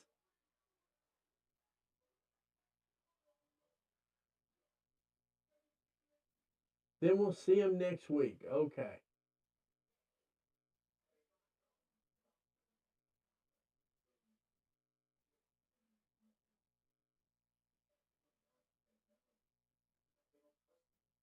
Yeah, it's like they don't trust you, Lexus. They seen your barber.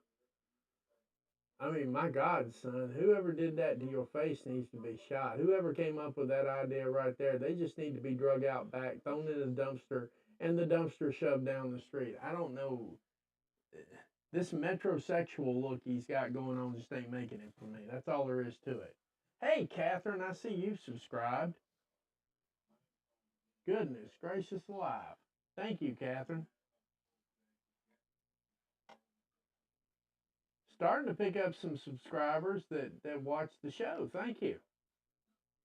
Thank you very much. Like gang, comment gang, share gang. Let's have that. Let's have some likes, comments, and shares. The more you share, the more we get viewers. The more I get viewers, the more I'm going to get animated, and the more I'm going to be entertaining myself. I only entertain up to the crowd. Which, don't get me wrong, I'm very pleased. That's why I'm trying really hard on these streams. I want to be entertaining for you and everything because I appreciate the 28 that I've got in the building right now. Appreciated the 30 when I had it. Appreciated the 32 when I had it. Those are good numbers. Those are going to be good numbers for me. At least for right now. I don't need 200 people on Twitter. I got a contract, okay? I don't need all that. But I'm happy to entertain who wants to listen. And you guys apparently are my core group because this is about the number that I have on a regular basis. 25 to 35 people is pretty much a regular thing. So you guys are my core group. And when this takes off somewhere, absolutely, this is going to take off. You know, like I said, I'm going to pick up Ladies Stream on the channel as well because they do good work. I want people that do good work. You know, we need people out there breaking this stuff down for people so that maybe, just maybe, we get through all this tribalism sometime before I die. I mean, it's really not that deep, guys. I enjoy doing what I do, and I'm not going to get into an argument with something that is an athletic competition with a predetermined outcome. It has a predetermined outcome. It's predetermined. It's predetermined. It's predetermined. It's predetermined. It has a predetermined outcome. Why are we sitting around arguing over stupid shit? Why?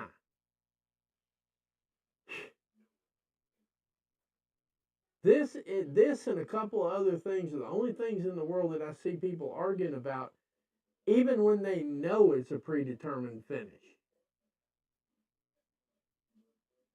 And there's just days that I can't comprehend all that. You know? It just is what it is on that.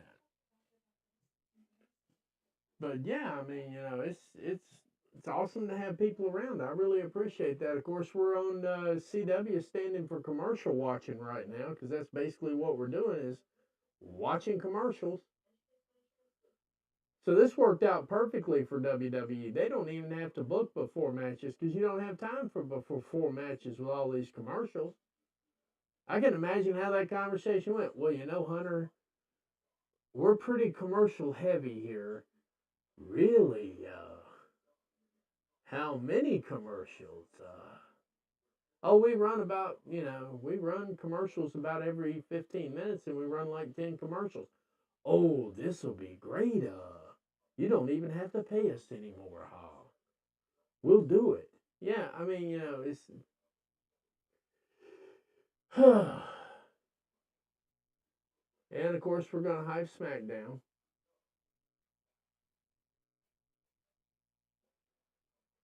Hey, champ, what do you want to talk about? And I'm presuming Crown Jewel is this weekend. I haven't even looked it up. I know the NXT show is this weekend. So I'm guessing Crown Jewel is this weekend. So I better take care of that part of it too.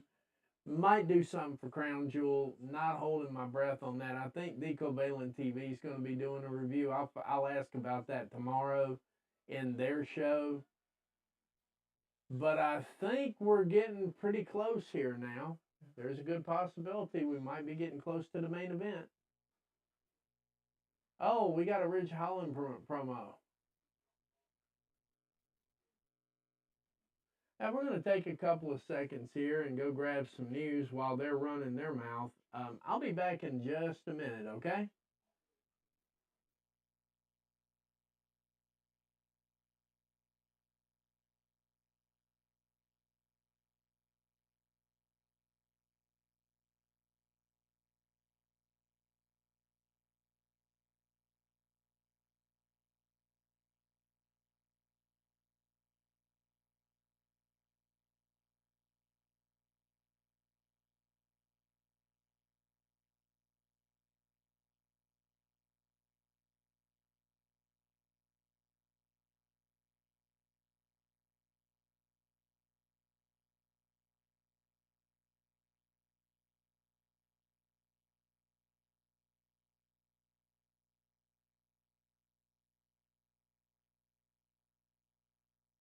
And we're back.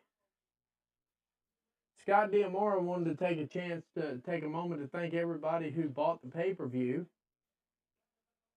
I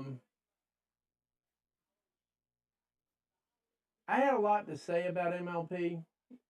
One of the things I will say is the Takeshita matches with Speedball Mike Bailey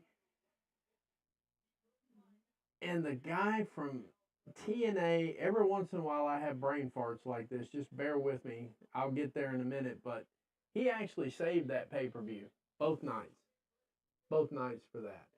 So they're hyping the Cora Jade, Roxanne Perez versus Giulia and Stephanie Vaquer match for Halloween Havoc. I think that match is going to bang. I really do, and I have no problem saying that. I think it's going to bang because all four of them are the stones that the builder rejected. While we're all using big concepts and big words, all four of them are the stones the builder rejected. And they all run at the same speed except for Cora Jade, but Cora Jade will figure it out. She'll figure it out in the ring. WWE does not deserve Roxanne Perez, but, I mean, we were talking about this the other night on Cabelain TV. I think they grabbed Roxanne so AEW couldn't have her. But that notwithstanding, I do believe that match is going to cook. Now, I know that's an overused term and all that. Maybe, just maybe, they turn them completely loose on the pay-per-view. Hey, we're hitting at 31 or 32 people at one time right now. Hey, I'm good with this.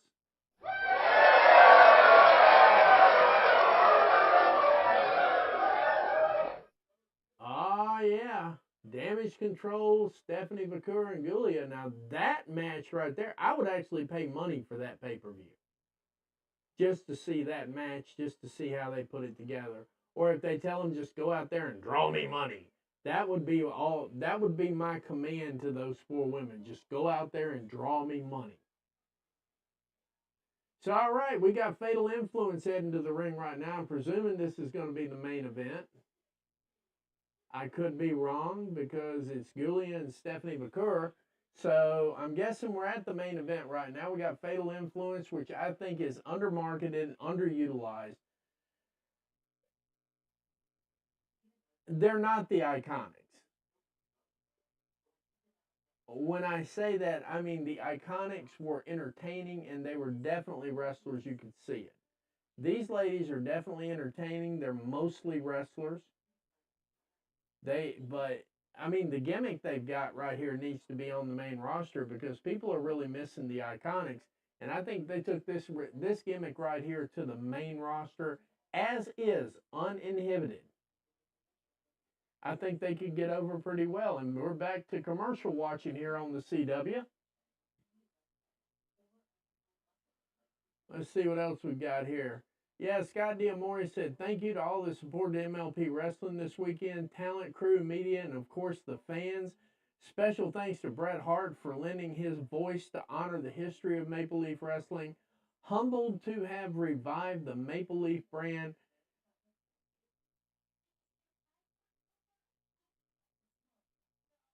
Something like that.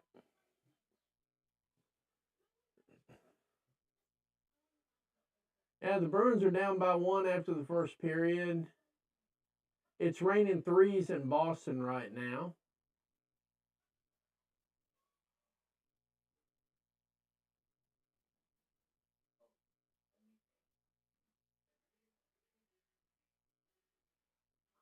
Oh my. I will say this because this is breaking news right here.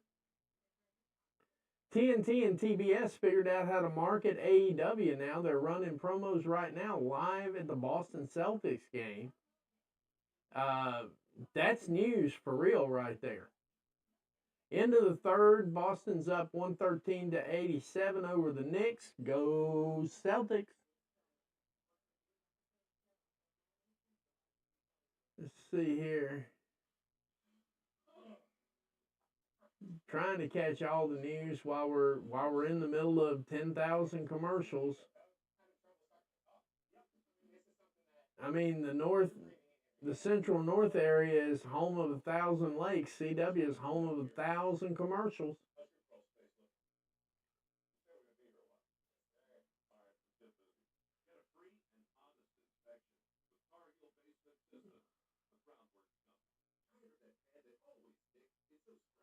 TDE is apparently watching Wrestle Universe right now.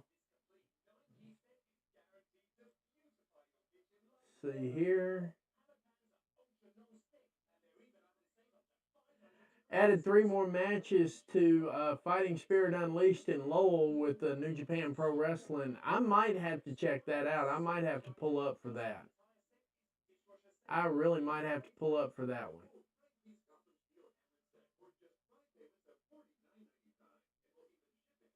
I'm looking around to see if I can find some more news real quick since we got nothing but television commercials.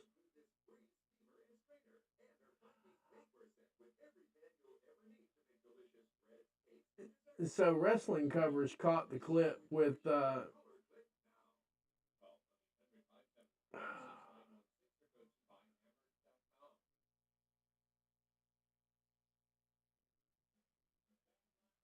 all right, we're back live here now. Let's see what we've got.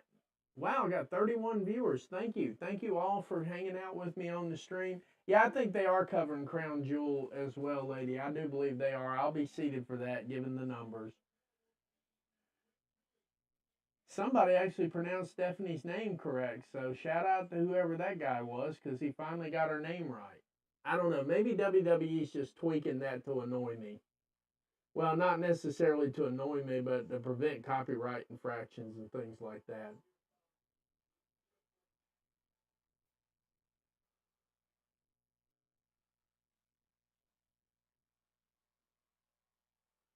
Oh, they've got Gulia coming out with her traditional mask look here. Y'all, if they would let her have her braids back, that shit would hit so hard with all the laser lights and stuff. If they let her have her braids back, put a little gel in that hair so the laser hits it just right. See, these are the things that I think about. You know, when I'm trying to get an athlete over, it's the little things, it's the little details. Little details that get you going on that. And I really think if they gave her braids back, I mean, shoot, you could just wet them down and they hit the, they hit those laser shows like that right there. I think that would just be something. All right, it's match time. We got 15 minutes left till the end of the show. I don't think this match is going to go 15 minutes.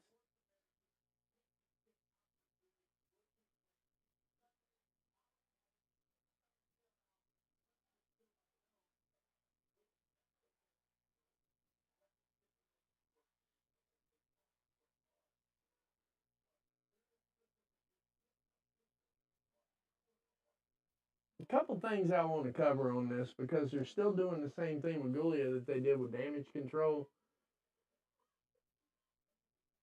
WWE, with all those millions and billions of dollars and all that stock and all this other stuff, can they not hire somebody to explain to them how to book Japanese wrestlers? I mean, it's not too much to ask. And this is not me slamming WWE. This is an actual legitimate criticism. If they book the Japanese wrestlers like I'm accustomed to seeing them, I think you guys would mark the hell out for this. Because I'm about 100% sure the average WWE fan is not hanging out on Stardom watching Stardom wrestling or any of that stuff. And I'm 100% sure the average WWE fan couldn't tell you where CMLL is on television, gun to their head.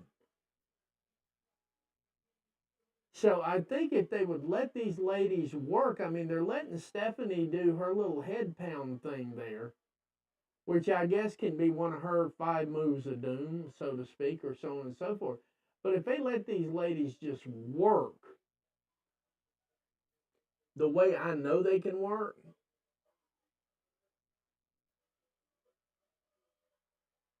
the problem is I don't think anybody can keep up with them. I think they're intentionally working slow right now anyway.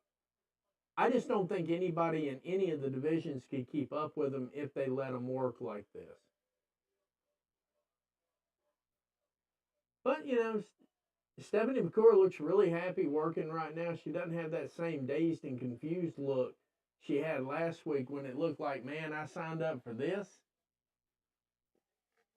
But with all those millions and billions of dollars I keep hearing about that WWE has, can y'all not spend a couple of bucks to get people who actually know how to book Hispanic wrestlers and Japanese wrestlers? I mean, could we not do that?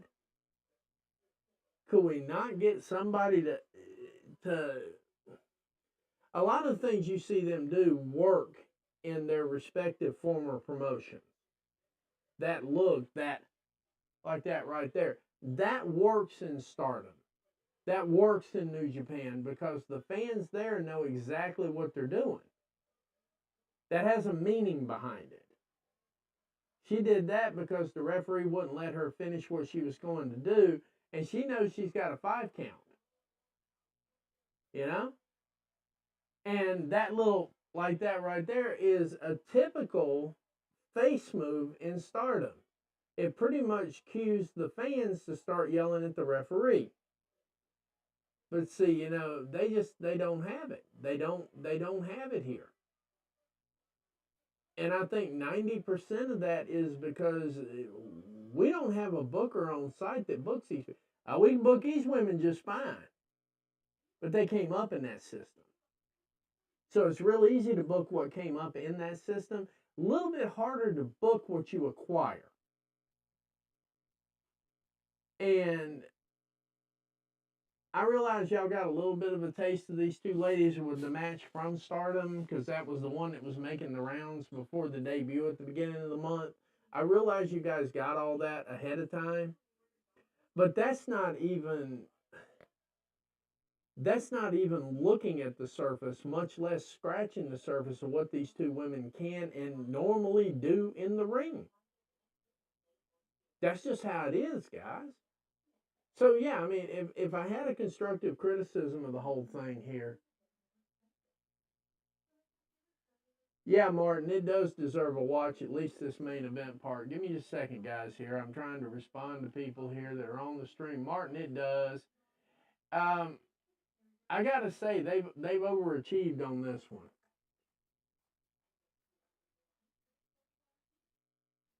Wow. Might help I turn that on now, huh? Let's see.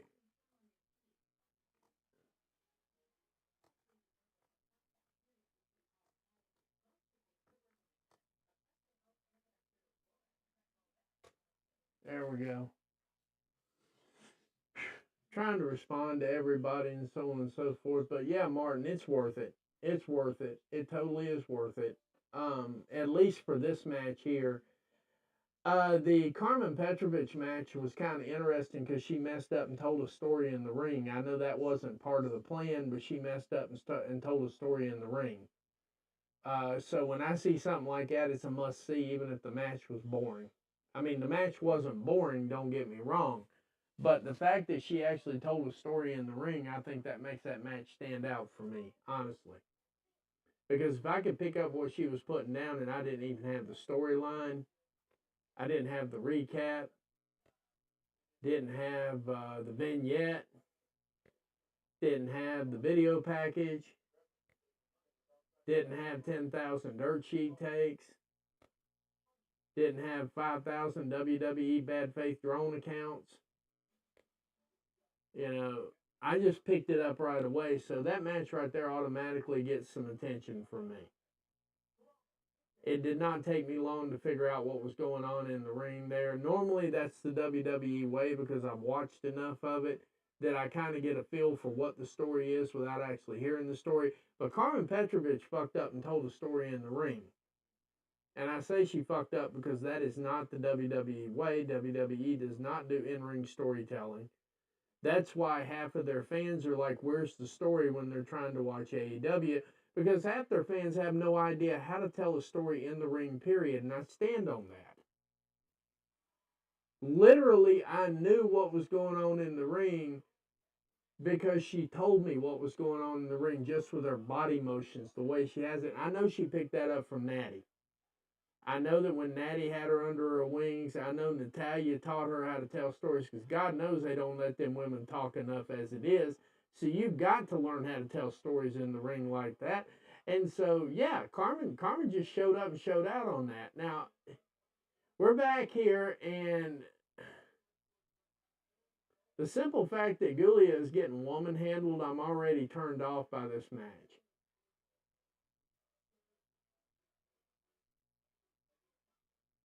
I mean, one of her last matches in Stardom, she took on 6 women who moved a whole hell of a lot faster than what I'm seeing right now and was able to hold her own and actually pull off the win.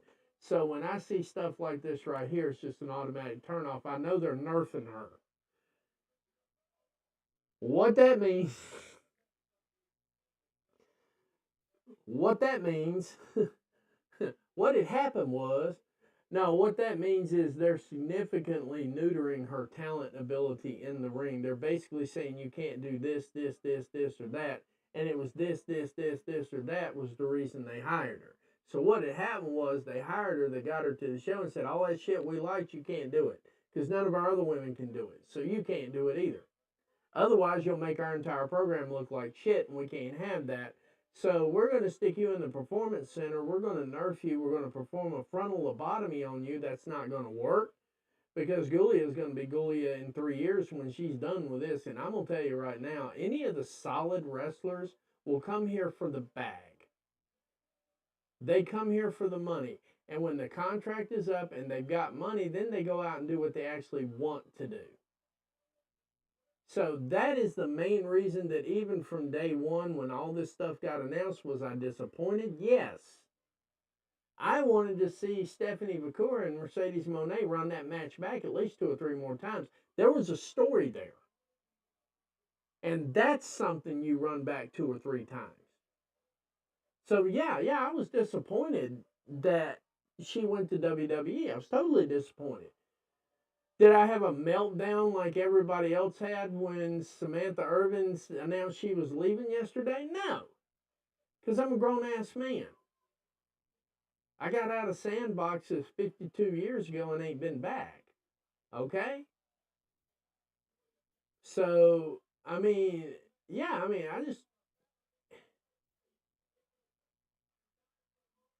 there we go. But yeah, the notion that these two women could hang with Stephanie and Gulia, the notion that these two women can hang with Stephanie and Gulia is laughable. I'm not even going to joke. And that's what really makes me sad for these two women here, because these two women here could be their own division. And when Delta gets there, Nadia, Valia, whatever the hell they're calling her, when she gets there, those three could really kill it. Now, WWE did not get Riho, which is good, because if they had gotten Riho, that would have been a real four horsemen right there.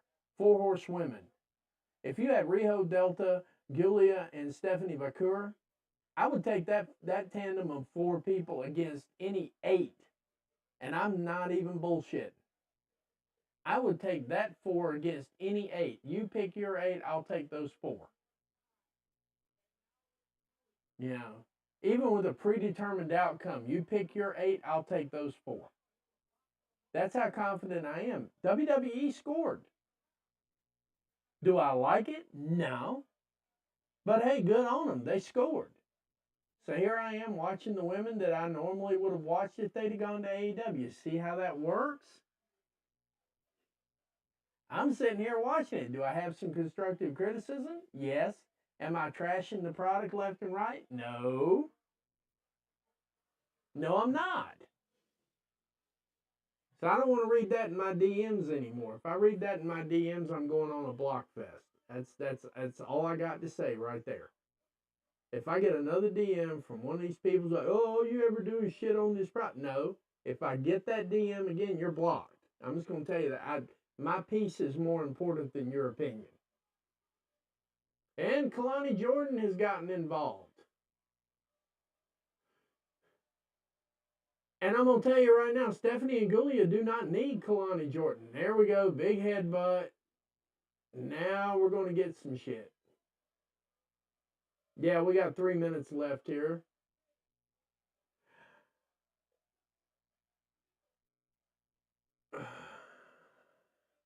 Big shout out to Cosmic Snacks and all the help they've given me, as well as Freshen Up Energy. Shout out to those. Shout out to Freshen Up Energy. Shout out to Cosmic Snacks. Thank you for supporting the show. Timu, when you finally get your head together and you decide what you want to do, that's great. Thank you for supporting the show. The winners of the match, obviously, are Gulia and Stephanie Vaquer. If you didn't think they were going to win, you've been missing the script for a long time. But yeah, I mean, you know, here we were live tonight. I've enjoyed this. I hope everybody else has enjoyed it. But we're getting ready to shut her down for the night. Soon as I'm not going to cut it early like I did the other night when Ricochet showed up right as I was cutting the stream, and I'm like, damn, something I could actually mark out about. So I'm going to give them a couple of more minutes here to make sure we don't have anything flying in from the back door that I didn't see coming. Pause. So Kalani Jordan and a member of Fatal Influence is going to have a match for the North American title. No, I'm not that interested in it. Cora Jade, Roxanne Perez, Gulia, Stephanie Vaquer. Should be Gulia, Stephanie Vaquer in 12 minutes. Be down for that match. Ethan Page and Trick Williams. That's a one-trick pony. Not going to be totally down for that at all. You know, overall tonight, I'm giving the show a C. It's not as bad as Raw. This show is actually better than Raw, and that's scary. Yeah, Triple H, you should probably put some ass into that show. Because this show definitely, you know, oh, they're executive producers. So anyway, yeah, I would put more into Raw because, quite frankly, oh, we're going to get the match. Hang on, see, that's why I didn't cut the stream. Oh, they got Spinner's Choice. And just a reminder, Delta's on the way. Now, I will say this. Shout out to CW, commercial watching, to keep pushing Delta all the way in. Congratulations. Good show.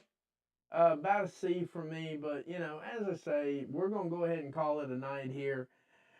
31 is what we ended up with. Thank you guys for joining us here on Grabs TV and the Sicko Show. Once again, thanking our partners, Freshen Up Energy and Cosmic Snacks. Cosmic Snacks being your CBD go-to, Freshen Up Energy being your definite go-to for a pick-me-up or a rest. Enjoy.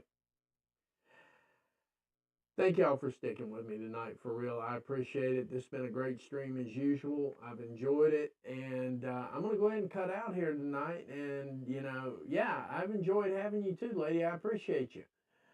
So, at the end of the day, though, my parting shot for everybody is, once again, I'm going to be going up to the mountains again next week to do some work. I still challenge each and every one of you to lend a helping hand, either with your time, your resources, and so on and so forth. As we come into the holiday season, these folks will really, really thank you. I promise you that. I promise you they will be thankful for everything. We still got a lot of homes up there that don't have a lot. So, that said, though, if you can find somebody, catch up with Dax, catch up with Cash Wheeler, catch up with Adam Copeland. They're still running donations for everything. If you could, they would really appreciate your help as well. So, other than that, but we're going to go ahead and cut it out here tonight. We've been at this for a little over 2 hours, and I've enjoyed every minute of it. Thank y'all for hanging out. Thank you for the comments. Thank you for the shares. Thank you for the likes. Hope y'all have a great evening, and good night, America, wherever you are. Take care.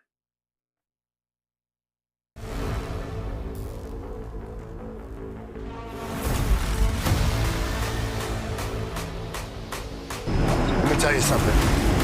Someone has to be responsible. So I will be responsible.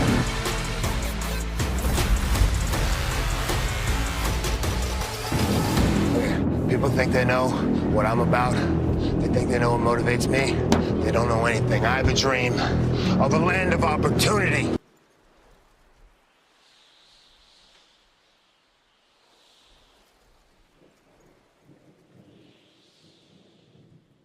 Wrestling gave me everything I have in the world. I want that for other people.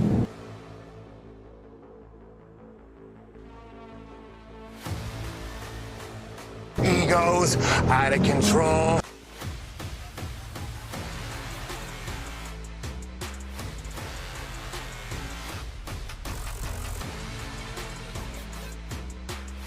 I will burn down the forest to plant a new one.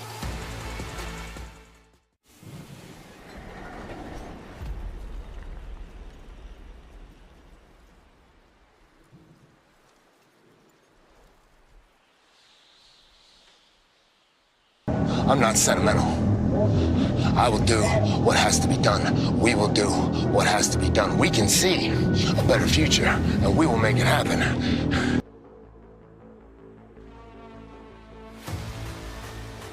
If you want to come with us, you can come with us. If you don't, run while you can.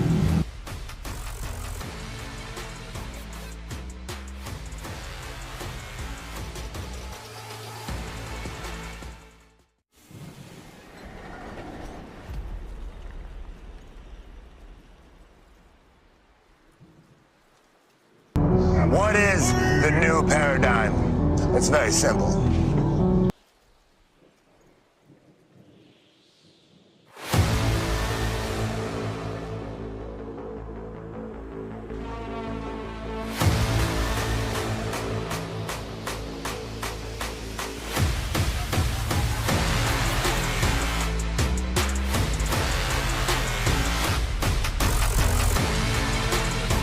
What is the new paradigm? It's very simple.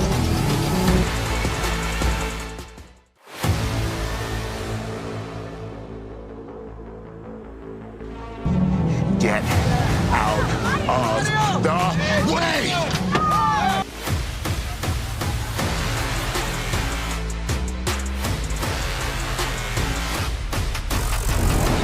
something. Someone has to be responsible.